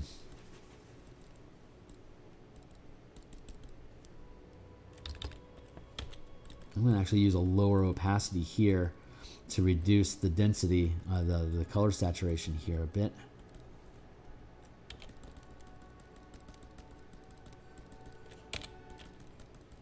I can have this stuff push forward like this, overtake the rocks a little bit.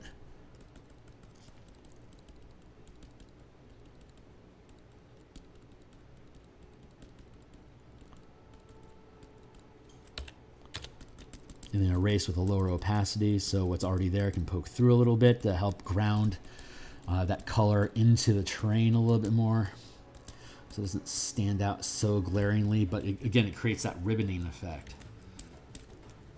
So now we're going to tap up on top of that. I bet, let's see, what kind of a brush do I want to use here? I want to keep switching things up. Let's go with this shrubbery faded brush. I haven't used it in a bit. Here's what it does. There's a lot of language information here, but very little of it comes out. Most of it's actually negative space. So it has very, very little signature on it, but it's really, really fun to use. So I'm going to flatten it up a bit. No, that's right. It doesn't twist that way. Never mind. I'm just going to leave it like this. And I'm going to drop it down. It is a sphere, but I should be able to use 100% eraser.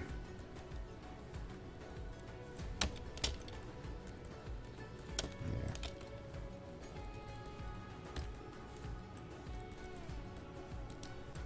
Just create a little bit of kind of loam, like a loofah. It's a great little shape.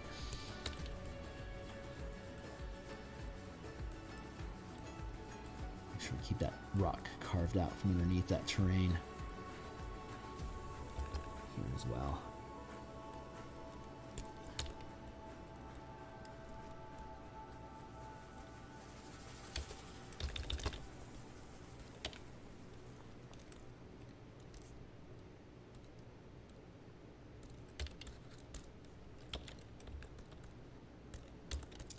I'm gonna spritz it in.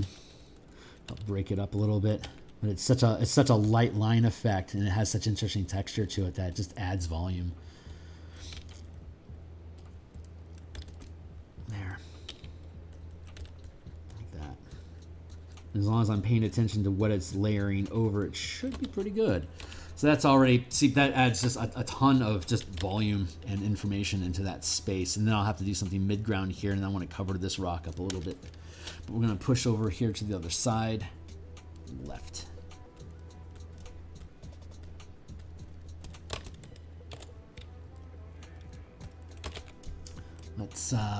Let's grab a different brush though. I'm going to use that conifer brush again.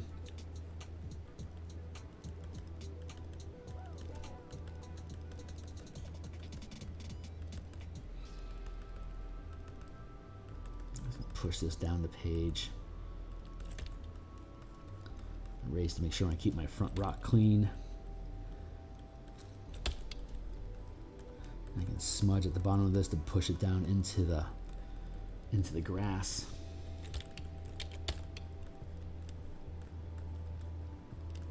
I know that the green of the grass and the red that I'm currently working in, when they blend together, they'll create a very low saturated. It should be a very low saturated green or gray.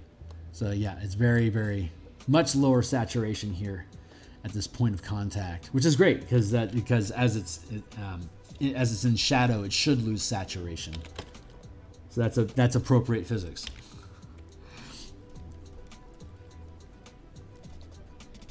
There, and then it's very light, so we can take this same brush again here.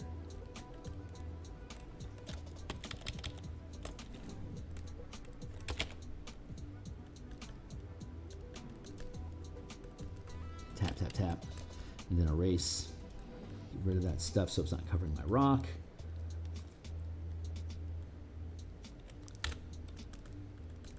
Erase a little bit here to fade that in.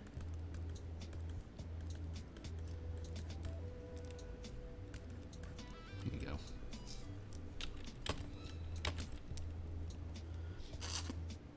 What do I want to do back here? I feel like I actually want to take that here. Let's go down to the rocks, trees. 0. I just want to put some scruff down along this edge here.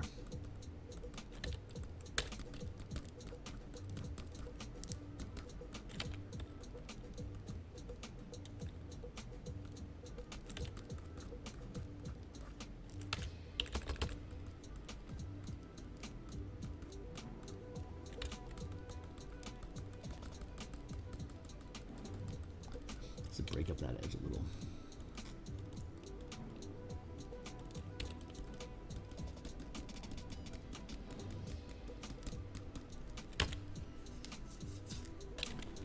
And I'm going to grab this color here.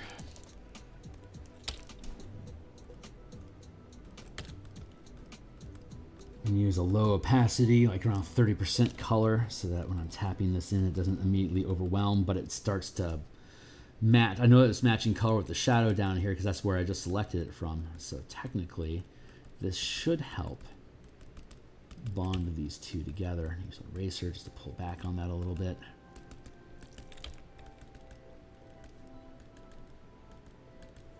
I can add this in here just to add a little bit of warmth into the base without having to draw too much attention to it. So it helps. Like those C-clamps on the fake tree that I had growing up. It helps add in a little bit of texture so when you look into it, you can see that there's stuff going on inside there. So you can push that up a little bit into the branches here, but I don't want to do it too much. I want to pull away from the crispness here as we push down the tree.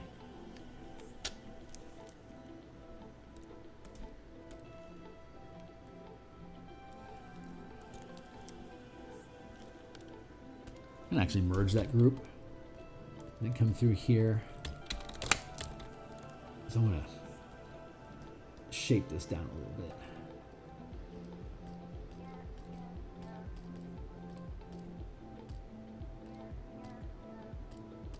I didn't like how it was clumping. So I'm going to get a little bit more separation. Better.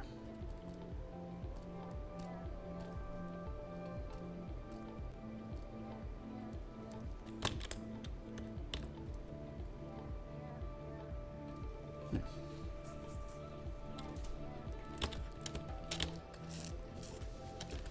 Let's see. How do I want to be next? I think I want to do some foreground foliage over here. So I'm going to drop down.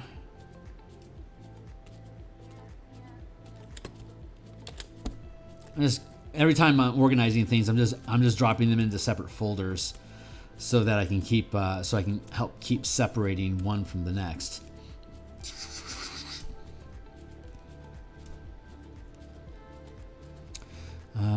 Let's see. So, okay, great. Now we're working on our next thing. We're going to go back up here to references. Let's find our next. Let's see. What do we need? What do we need in this piece? There's a lot of stark. That stonework is very, very stark. So I think what I want to do is have another dark, another good dark clump like this. Light, dark, dark, light, and then I want another mass of dark here to help contrast the stone coloring that we have going on here. So I'm going to look for something dark. I can actually borrow from this shadow down here. That's a blue. Interesting. There we go. That's a very low green. And then I want something a little more saturation. Oh, that's crazy.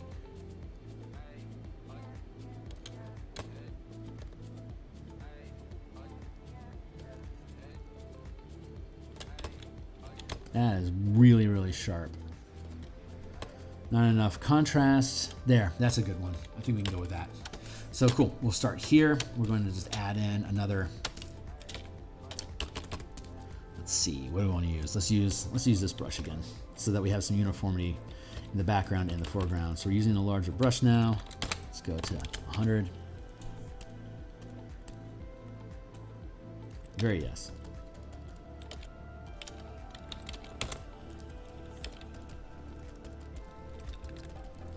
That is not as dark as I think it is. Why are you not so dark? There, pass through. Yeah, that is not dark enough. I need to drop that down even further. Just a bit like that should be fine.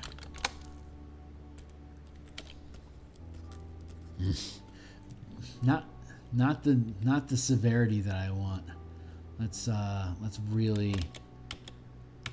really pull back on. There we go. That's better. It's not great.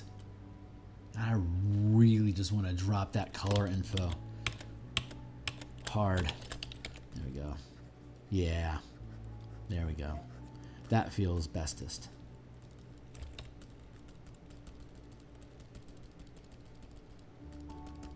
The only thing here I have to do is worry about is preserving. Well, I don't even have to preserve the front end of that rock if I don't want to. Screw them. I can do whatever I want. So I think I'm going to, I think I am going to crap all over that rock and just fill this in. We got some rocks poking around back here. We can leave them. They're fine.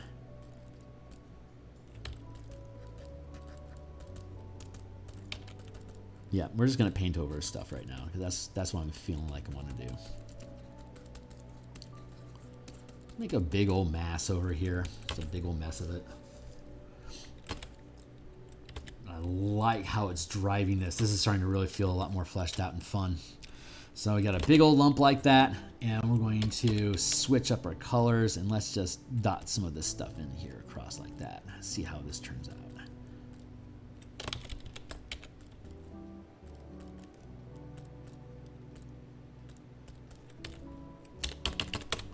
And then I use a low opacity eraser to, oops, that's all in the same layer. I goofed that up. I need to have these on separate layers so I can erase at the highlights, pull it away from the background. Right now I'm strategically just tapping at the angle that I want to line up roughly with the upper edge that we created there. Now we can use our low opacity eraser. We're at a 20% right now.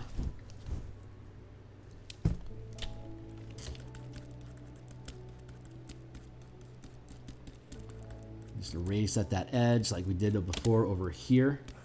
This time it's a different type of texture. So I'm going to increase the size of the brush and then just randomly let these things tap in.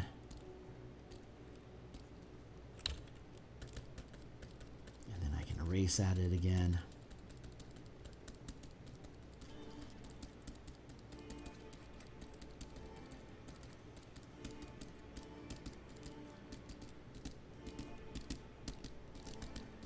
Again, that negative space allows us to create these little clumps and ridges and rows, and I can paint over those like that. And I'm just angling the brush to fill in the holes here. And then I can up the eraser to like, what, 40%? And then tap away at that.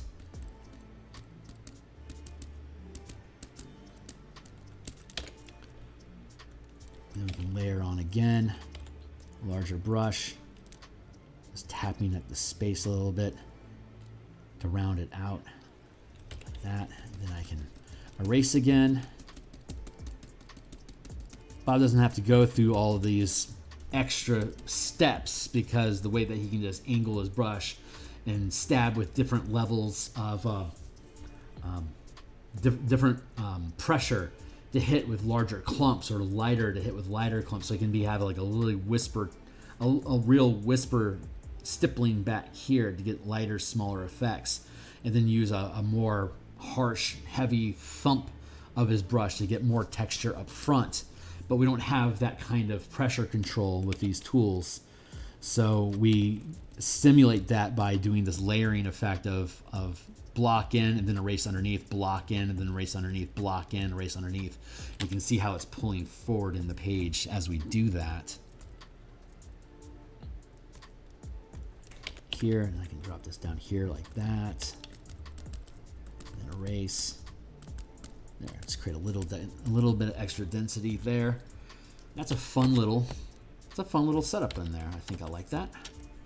So dark, light, dark, light, dark, light, and then it hits the light of the rock, and then dark. That blends. I'm pretty happy with that. Yeah, not bad. So I think I can go ahead and call the right-hand side done, and then we'll keep working on this foreground here, and then we'll mess with the rock in the very front end. If we allow it to remain, we don't have to. There's no promises here. I think I want to use the same general technique over here. So I'm going to just dot this stuff in.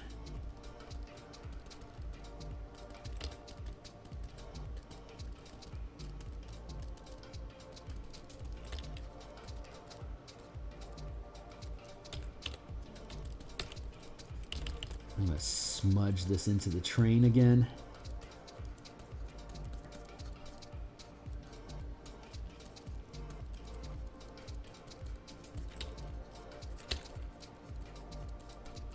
Erase it along that edge. Keep that rock surface in mind. See if it's something we end up wanting to do with. I have the feeling like we're going to end up covering this rock up with flowers or something, but for now it's helping create layers of separation and depth.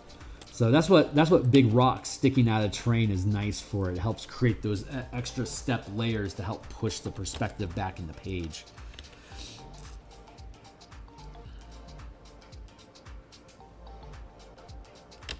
God, I like that. That's neat. I feel like I need to have something happening up in here. I'm gonna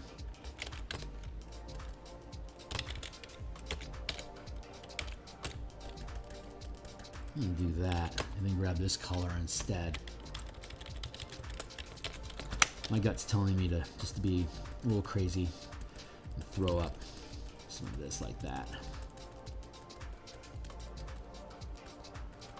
Don't know why. This is just what the painting wants me to do. The muse is called, and I'm going to answer her call. And just do that. And then we can 100% erase, and then use our conifer brush to chop away at that a little bit. This is what she wants me to do. This is what I'm going to do.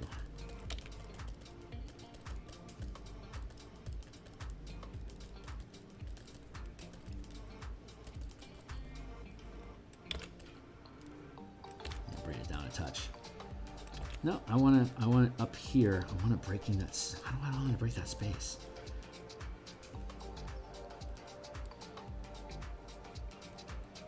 Oh, I know what's going on.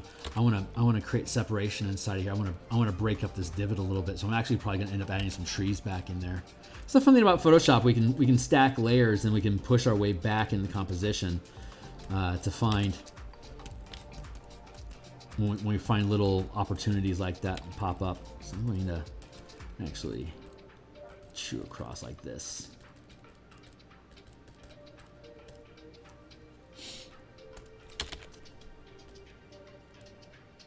We'll do the same thing over here that we did over there, but we have this little stonework to help separate the two. Use a faded eraser to tap that down.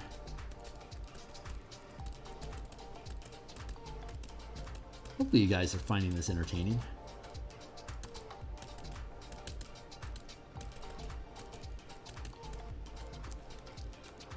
And another layer. Drop this in, create that effect. Erase at this.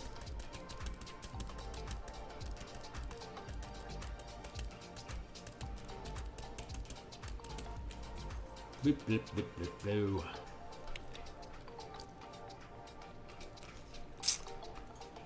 Now I want to stitch those up like that. Where are my rocks?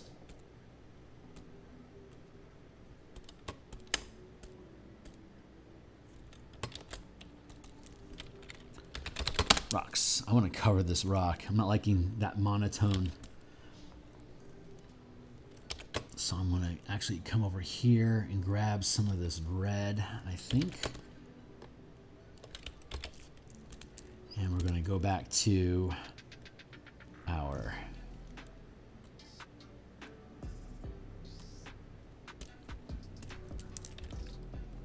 grass blades, and we're going to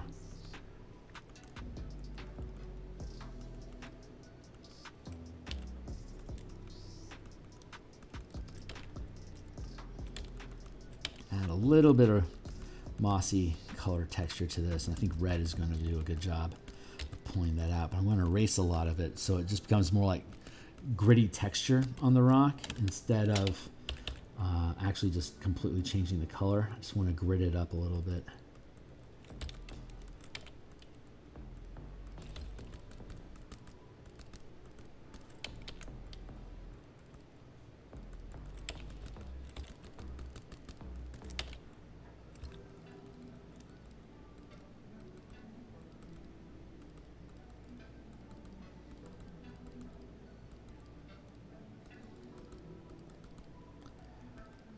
Go.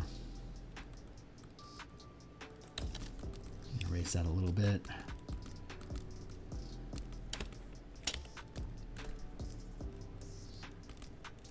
This feels like the right thing to do there.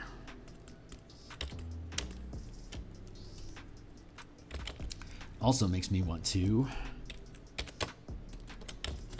darken this down. So I'm going to grab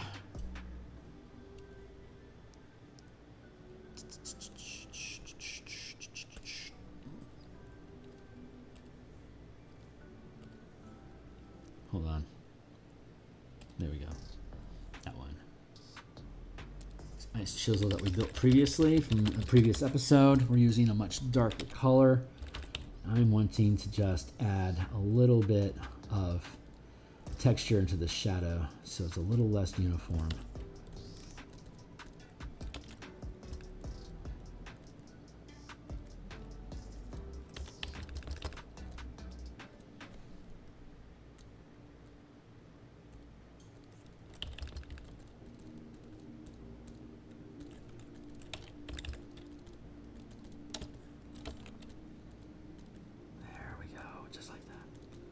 Here we go.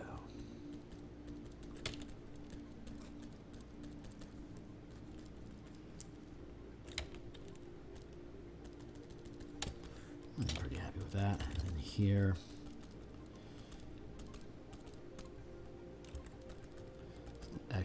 just some extra little grit.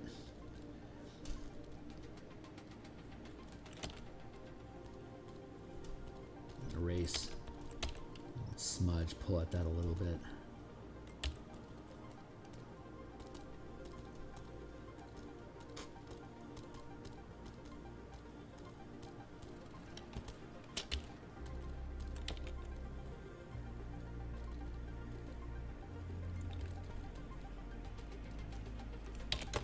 Grab color. Just want a little bit darker, so I'm just using a really close to black.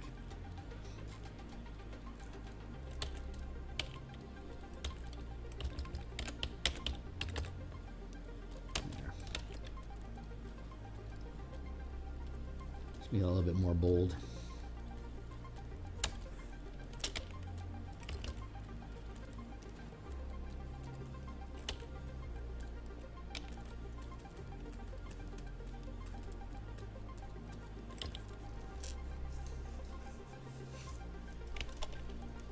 I feel like I want some stuff going on over there now too.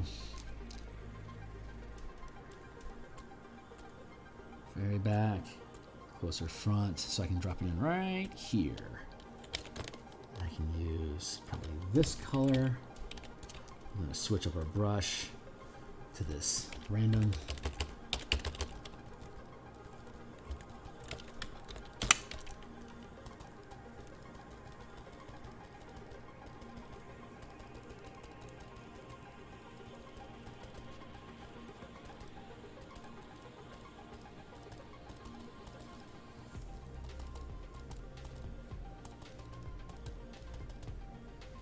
Some new mass I just wanted to add in here just because it felt empty, so I just found a space between the layers that was open.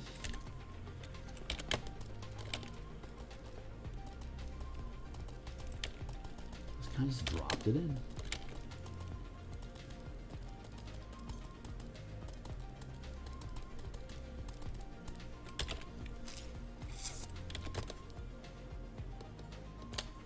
Grab that color there.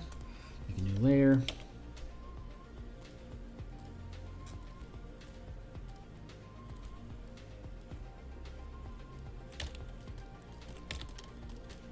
Same as before. Just fade that in.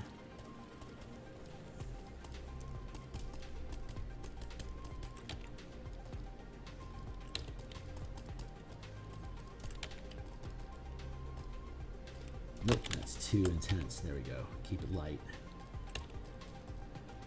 Erase that in.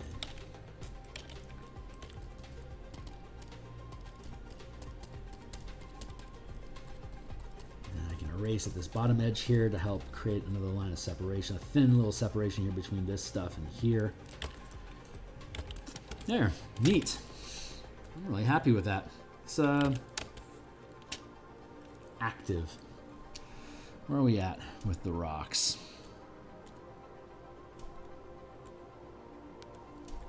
I want to drop a clump in front of that.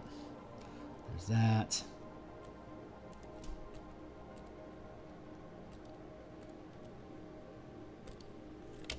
Cool, we can redo the same stuff here. I just want to screw around with this rock's presence.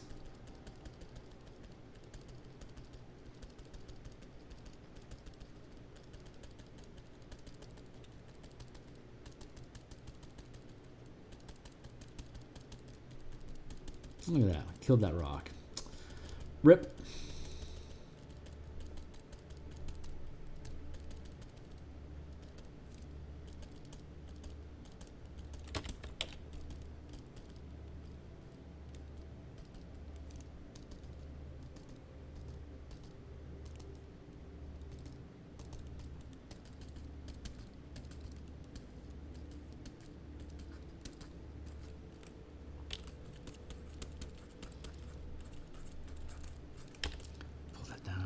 How is this sitting? I think I want to break this up too. Yeah, I want to break that up. Just going to hack at this a little bit with an eraser.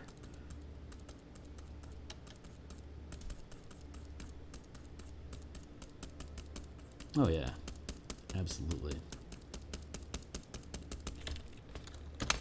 Actually just kill you off altogether. Very nice.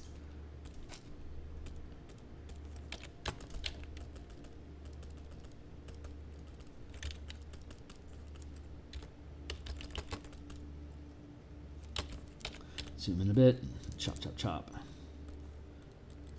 Chop away at that just a bit.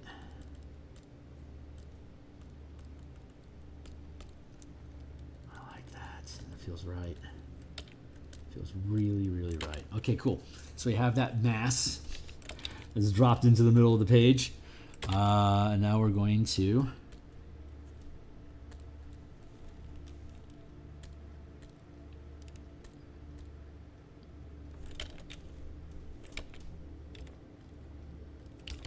same technique. New layer, same technique. And a light eraser to get rid of the interior, so only the edge of the shell remains intact. Erase at the rest of this. This is probably going to be our last 30-minute block, 20-minute block.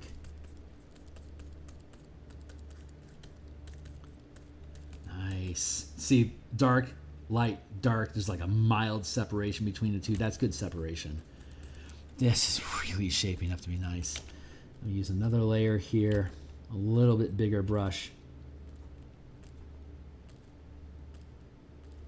Here, and then we again erase at the edges to help push it back into the canvas.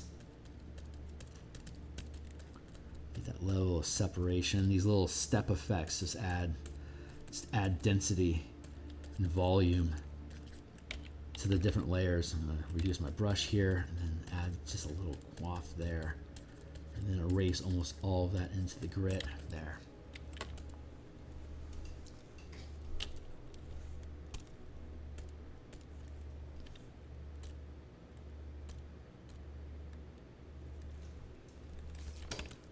I like that. Okay, now what I do need to do though is I need to pay attention to these highlights here. So I'm actually going to grab some of this, and then we're going to go to, what are we going to do for, what are we going to do to kiss across that? Let's just use our contour tips. We've been using it as an eraser most of the time. Let's switch it up and add it back in as a highlighter. So let's grab here.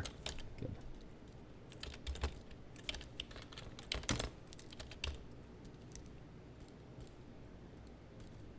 That. I'm going to erase in.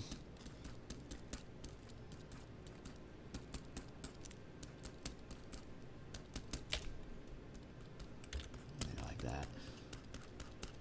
All these tools will include in the ABR file once I hit 500 subscribers. So if you like this stuff, it's cool. You want to play with these brushes yourself, please like and subscribe. Once we hit 100, I'll make the 500. I'll make the announcement, and then I will make these all available for everyone.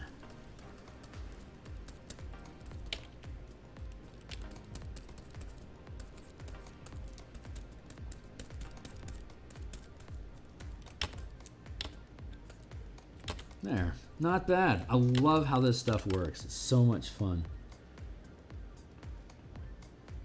Let's do that. Let's grab that highlight. I'm going to create a new layer.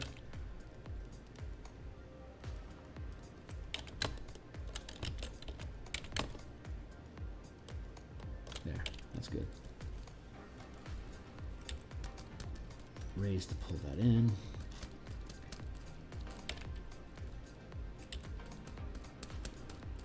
Erase underneath it to pull it in.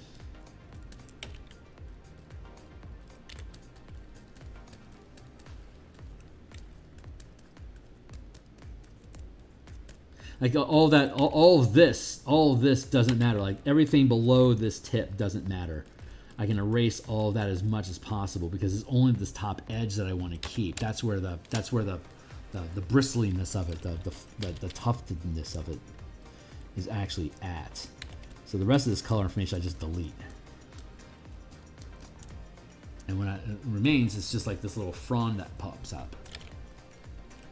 And as you can check the previous episodes to see how I build the brushes. So if these ideas are new to you, you can just check out what I've already done, just as free information for you to learn. Like and subscribe if you want to support the channel and encourage such behavior in the future.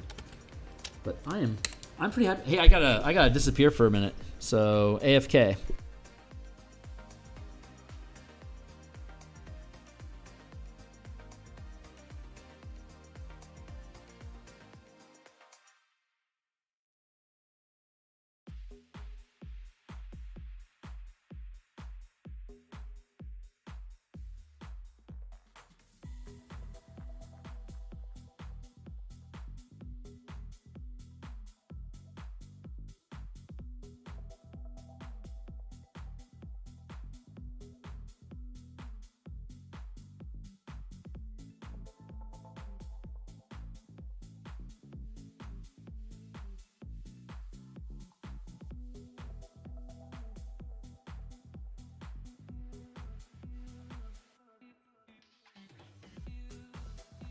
All right, we are back.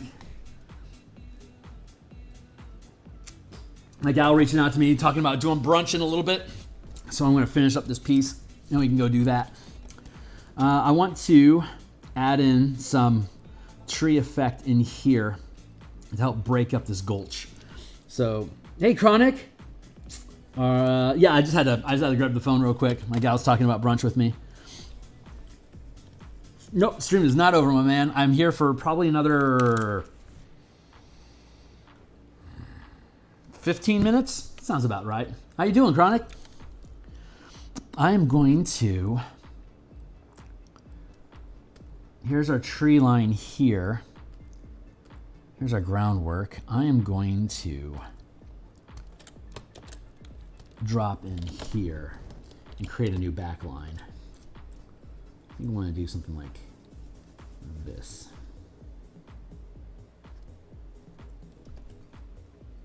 Really just create that curve effect diving into this hole. Do I want to maybe do like this instead? Here. Like that. That feels pretty good. That feels pretty good. I'm gonna drop that down. Yeah, I think that'll do us okay. I'll actually pull this out a little bit. I want to go like that. And, ooh. Playing around with where I want these things positioned. Oh, right on, my guy. Good times. Yeah, this will feel good having this variation in height. That should help. That should help separate things out. I just want another tree. No, I could probably put some more tree over here like that. I bet that would be the best result overall. And having said that, I'm going to take this and drop it behind both banks. So I'm going to stitch up this left bank that we've been working on here, stitch up the right bank that we have here, and I'm just going to use this as a new back tree line.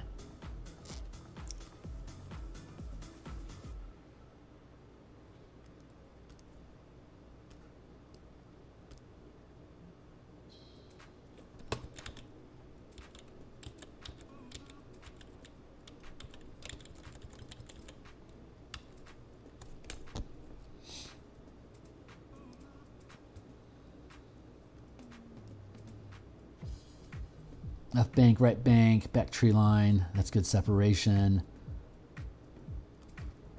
There. Back row.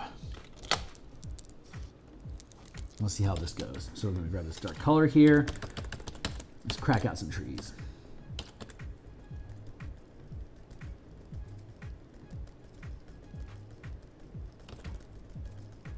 Just doing some light stippling here. Same effect, same trees. Same stuff. Pop, pop, pop, pop, pop, pop.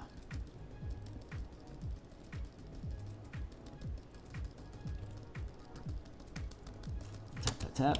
Tap, tap, tap, tap, tap, tap, tap, tap. Fuzz up those trunks a little bit.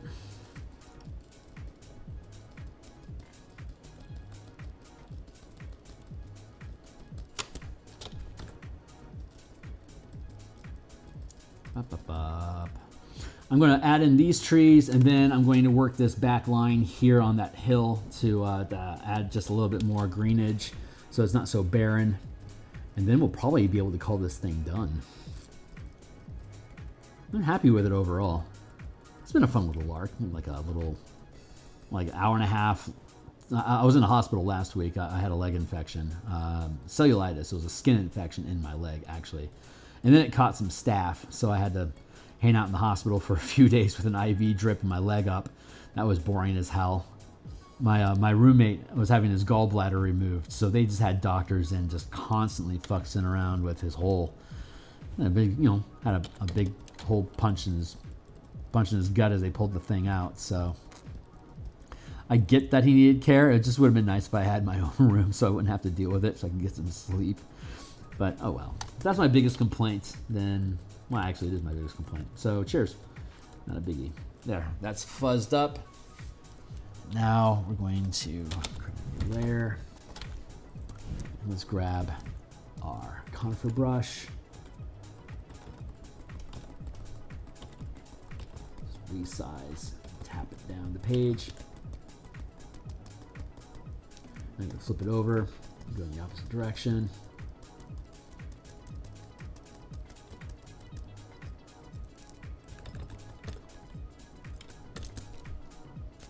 Take the same brush to erase, create those lines of separation.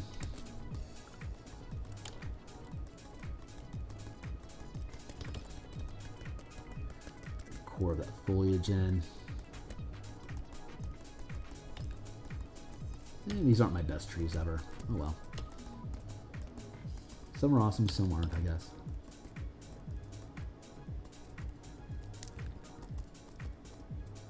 Go over to get the angles.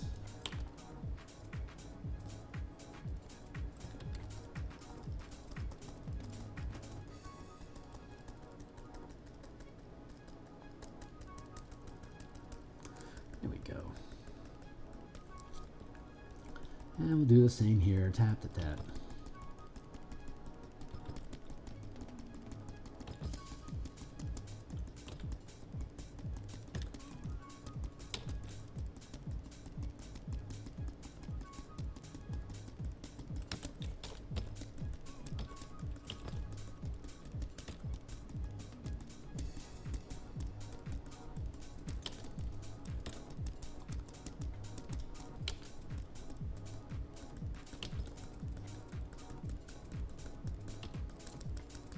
Foliage clump, thicken up a little bit here.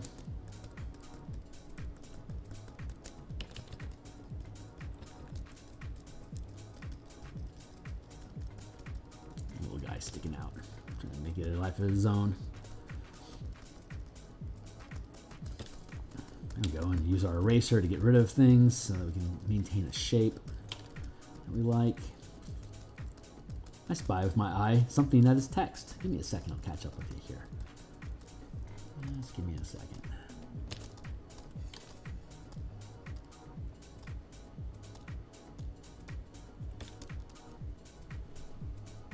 Hey Farmhouse, how are you doing? Welcome to the team. We're doing Bob Ross style illustrations for this painting that we created. This is our third episode. This is part of my commission art stream playlist that's on my YouTube channel here, so you can check out the previous episodes of us creating brushes, and now we're using brushes to Bob Ross style make stuff. And once I get to 500 YouTube subscribers, I will provide the ABR file with all these different landscape brushes for folks to grab if they want to use them. So most of the times I'm doing fantasy illustrations like characters, creatures, combat scenes, and when I'm lucky, I can integrate landscape artwork like this into the composition, but not always the case. So I stream 6 days a week, Monday through Friday in the morning with my morning coffee. I'm doing fantasy space illustrations for a book that I'm working on. That's role-playing game rules for Dungeons and Dragons in space. And then on Mondays and Thursday nights, I do cartography and creature tokens to use on the game maps that we create. And then Tuesday lunch, I do a game development stream looking at building rules and the philosophies behind game balance and role-playing games. Dungeons and Dragons 5th edition specifically is where I've been focusing my efforts. And then on Saturday like this, I do commissions or private projects. So this painting we're doing right now, I was cleansing the last commission I did was another fantastic landscape for a book about nature's spirits rising up against man. Very Miyazaki feeling to it, in my opinion. But it was a fun piece to build. You can see that in the commissions playlist as well, using all the same techniques that we're using here, just in a different format. So I decided I just want to come through here and just do another. I love that work. It was a great painting, but I just wanted to do another one because we're going to be doing some sci-fi horror artwork for a book cover I got hired to build, and that'll probably be like a 4 to 6 week project here on my Saturday stream. It won't be landscape like this at all. It'll actually be more like hellscape demon type work. So if you're just in it for the illustrations in general, I've got a lot of variety of characters, creatures, objects, landscapes, buildings, structures, as well as fantastical landscapes. But this is strictly for me today. Just for me to give my heart some attention. Flesh out that foliage like that there. This is the shape of this brush, so I just tap it like that. It's a very simple little chewy shape, but depending on how I bend it around and use it, it creates all sorts of really interesting effects like that. And I use that as eraser as well. We don't have the same versatility that Bob Ross, when he's using his brushes, because his wrist and the 10,000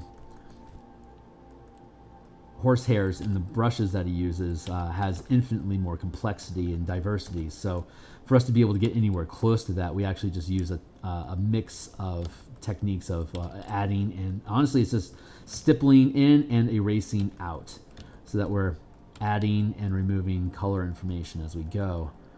And it's not as efficient as Bob, but again, we don't have the same 10,000 hairbrushes all tapping at different angles every time, different pressures. It's a lot more complicated than what digital tools can currently simulate. So these techniques are the best way that I've found over the past few years to be able to do so. So I'm liking that. I'm liking how that's separating, and I'm liking that ditch sort of effect. That's fun. So now I'm going to take another color here. I'm going to use this one again. Here, I'm going to go with an 80% brush. I'm going to just quickly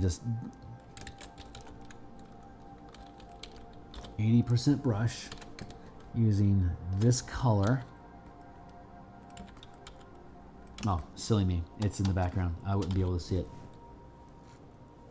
But I do need to be able to see it. So let me do that and then go to 80%. Actually, let's go to 60% and see how that sits. Yeah, that feels better. It's further, these are further away. So if I use a lower saturation on my highlights, it'll have that atmospheric distortion that'll get rid of some of the crispness. So automatically, these trees will automatically be pushed back further than these, because the highlight tufts will have lower saturation and a lower contrast. So let me put my ink where my mouth is and prove it to you.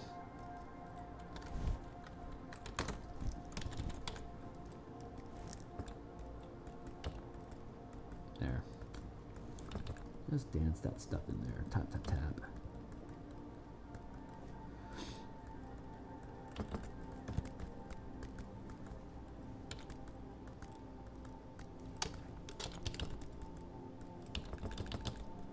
Littler trees first, and just dance that stuff in there.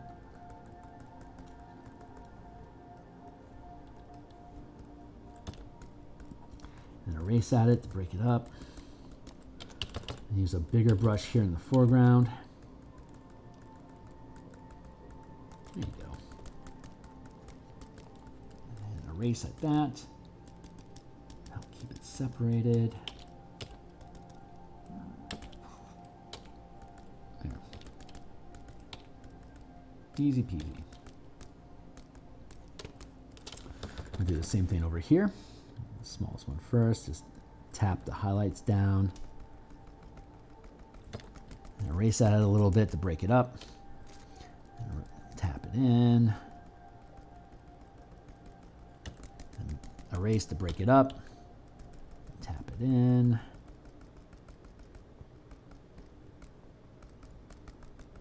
Hey, and erase that to break it up. There you go. And I'll just do some color information down there, just some grit, just some chunk, just to help flesh it out a little bit.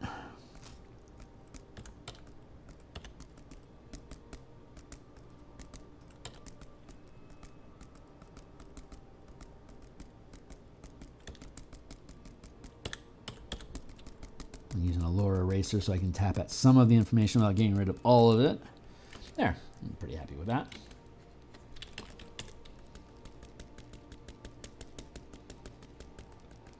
Drop the saturation here a little bit to create a little more depth of shadow. It's a little sloppy, but it's quick. Yes! There, I'm pretty happy with that. Now I do need to resolve this back here. So I'm going to stitch that up. This is our back tree line here. I'm going to grab this. We created back. We created a new brush down here. Here we go. Distant evergreens. The way this one is built is it's like that, but if I adjust this wheel, it's now thinner. And it's sideways, so it's drawn sideways because this the circle is only omnidirectional. It literally goes up and down. So if I create the brush sideways, thank you, it's noon, not bad. If I create the brush sideways, when I pull up the circle, I can make it, again, wider and thinner. So, but obviously I'll draw it upright. So I'm going to, I think, thin it down just a touch.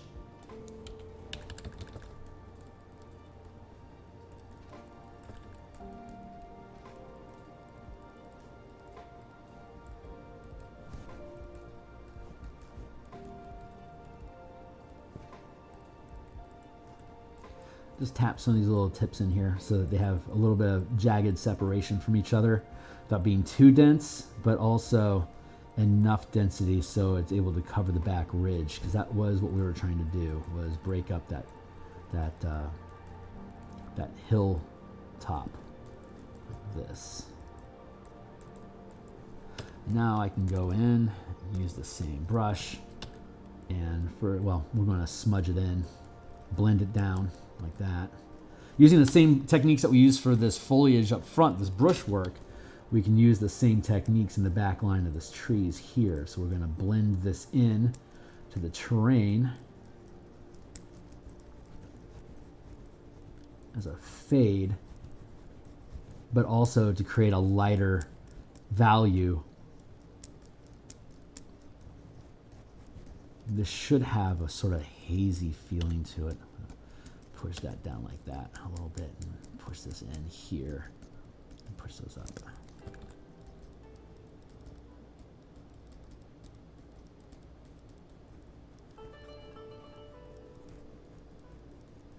I'm just tapping and pulling up to create little jags.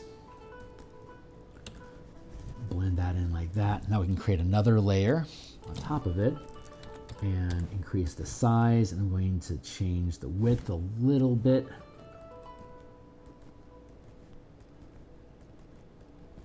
There, you can see that poking through like that now.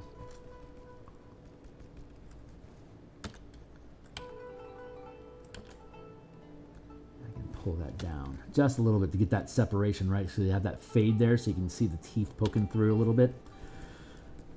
And I can fade that in as well.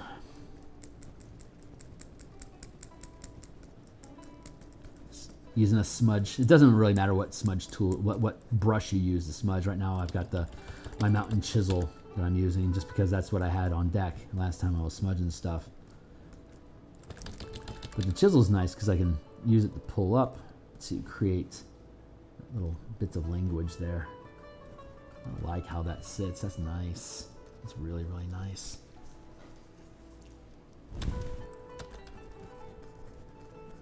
Fade that all in and create that little bits of terrain like that.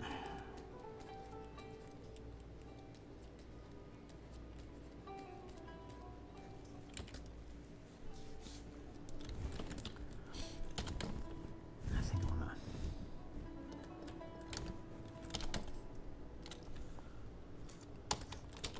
where is that? I want to grab, yes, that red. I want to use I want to desaturate that red a little bit, bring it down a little less saturated. And I can make things less saturated by reducing the space between the highest value and the lowest value. If they're all the exact same value, it's a gray tone.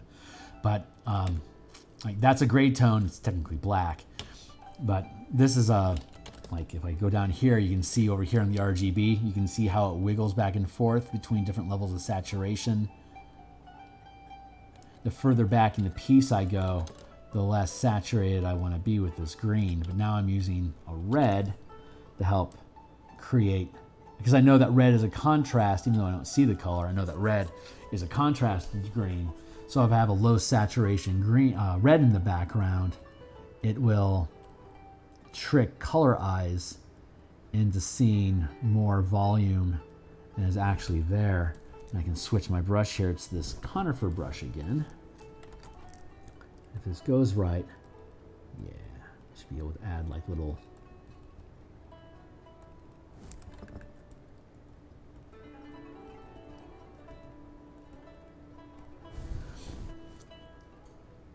lumps like that. But I want to drop the opacity of the layer itself. I'm going to use the drop in so that atmospheric disturbance can get in there. And then I'm going to fade along the bottom here again as we do. There.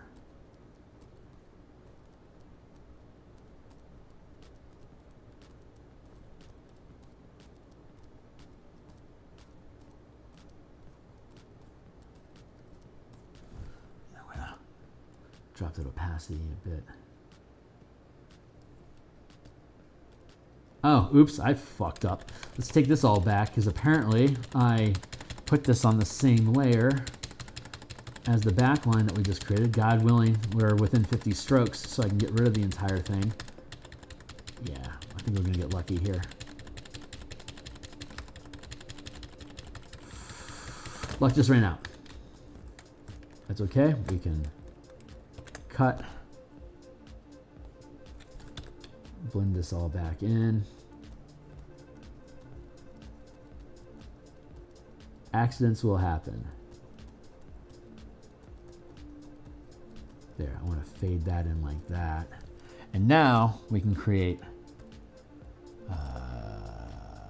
this should actually be in front of both of those. There. There, add that back in. Hey, what's up? Good old layer switch up. Hell yeah, boss. Now we can use the opacity correctly to help fade that in a little bit. There we go. And we can smudge, drop that in so it's a little clump.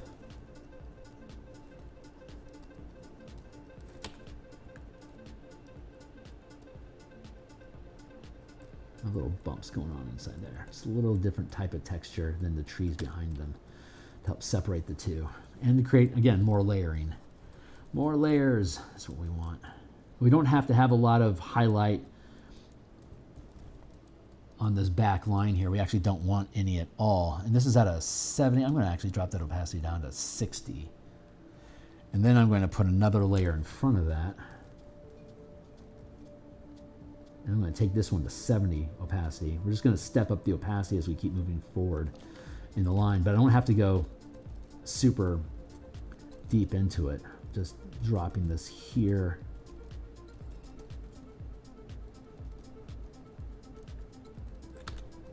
Like that. And I can smudge this one in as well. I just want a little bit of separation there to keep these things as it's like these ridge effects, these stadium seating sort of progressions. So I want to drop this opacity down now while I can, take it down to 70. That feels good. I like how that looks. God, look at that. That's so cute. Break it up a little bit. Text. Oops, wrong layer. Exactly. Exactly. Unhappy accident. Or the worst is like when you think you're merging down, when you're merging a layer down, but you actually flatten image, and you don't realize it for like 150 strokes, and you have to close out the program before you accidentally save it again. So you have your entire stack is just one layer, and you fuck your entire process. I've done that like 4 or 5 times in my life. But that's fun. This is good separation we got going on here. I'm really happy with this. I'm gonna pull that back a little bit off the water line I should only need one more. I'm gonna actually switch up the color on that a little bit here.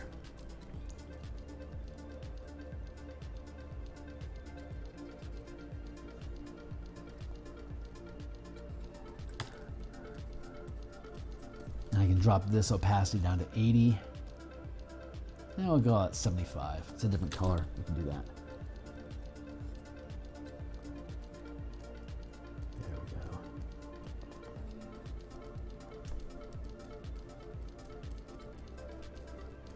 Now we're just texturing in. Just smudging in some color just to break it up a little bit.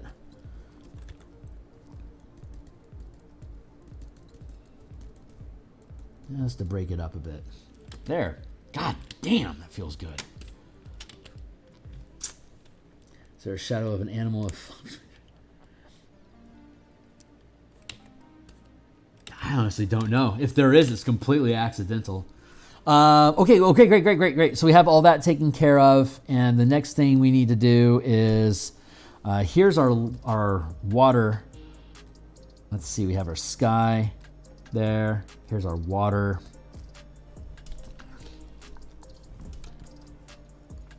I want to take this. So here's the base color we use for a water. This is like basically a reflection of the blue that we have in the sky there. And then we literally reflected the image down, upside down, and merged it along the coastline so that you would have a glassy reflection. But right now, I put that into a folder, and I'm using I'm going to switch back to my round brush. There you are. Simple round brush. I'm using a mask layer. So if I do that, see, I can erase the entire mountain, but I don't want to. I'm just going to go to 10%. And I'm just going to smudge back and forth to drop that reflection and phase it out. So I start at 10% and I work my way up, and then 10% and I work my way up, and then 10% and I work my way up. I want to drop that reflection down. I want to reduce it to make it less glossy so I don't have to do a lot of work in the water to make it work. That unto itself should be fine.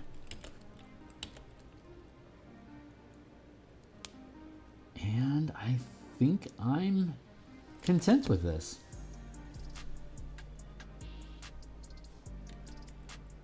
Oh, right on. That's what you were talking about. Right on. Well, now we're on the same page. Cheers. There. But yes, dropping the fading the reflection into the blue of the water helps separate the two, so it's not so glossy. But it creates this neat little pocket here. So I think I'm pretty happy with this piece overall. What I could do is I could mess around with framing. Like if I wanted to do this, select inverse.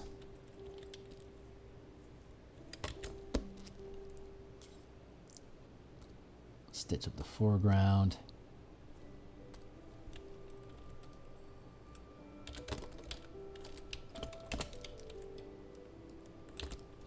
There, I could reframe it like that, or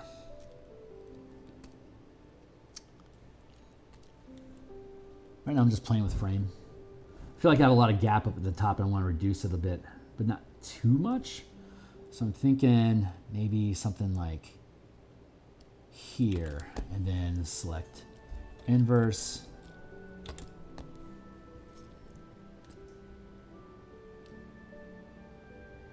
And not bad.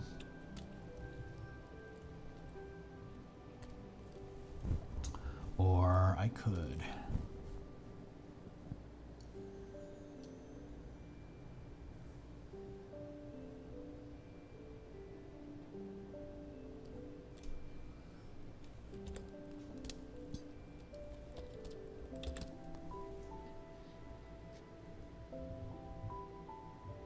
I don't feel like there's enough interest going on at the top here. This isn't my best painting ever, but it was fun doing the techniques and stuff. So, but that's what happens when you're just spontaneously doing stuff. I think I'm content with it though. I don't think there's much further I need to go or do with it. Let's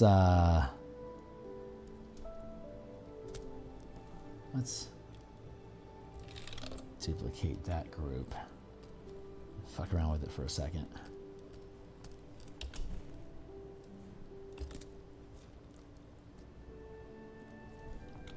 Give that a tilt. And drop it a bit. Ooh, drop it like that. Nah, I'm gonna keep it up. Actually, I like that. I like that a lot. Okay, cool. That was a good change. What happens if I... How does that feel? Nope, I think I do like it hemmed in a little bit like that. So there you go. That's what we'll call our piece. We'll call that done.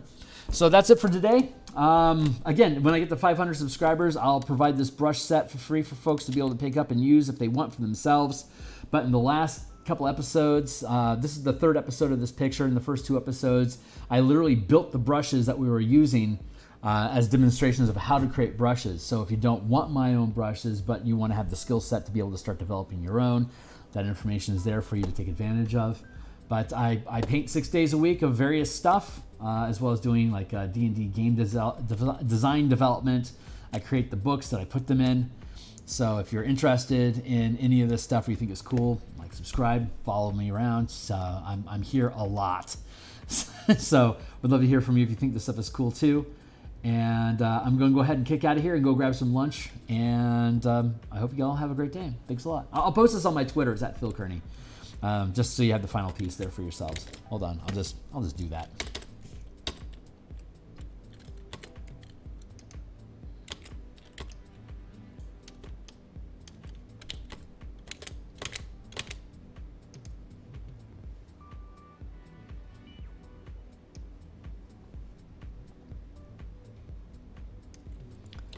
There, copy, and then we'll just go to my Twitter real quick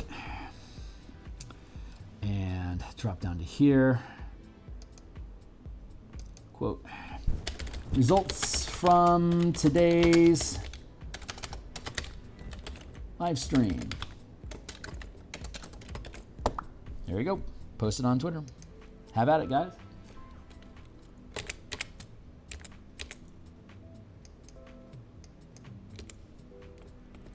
There.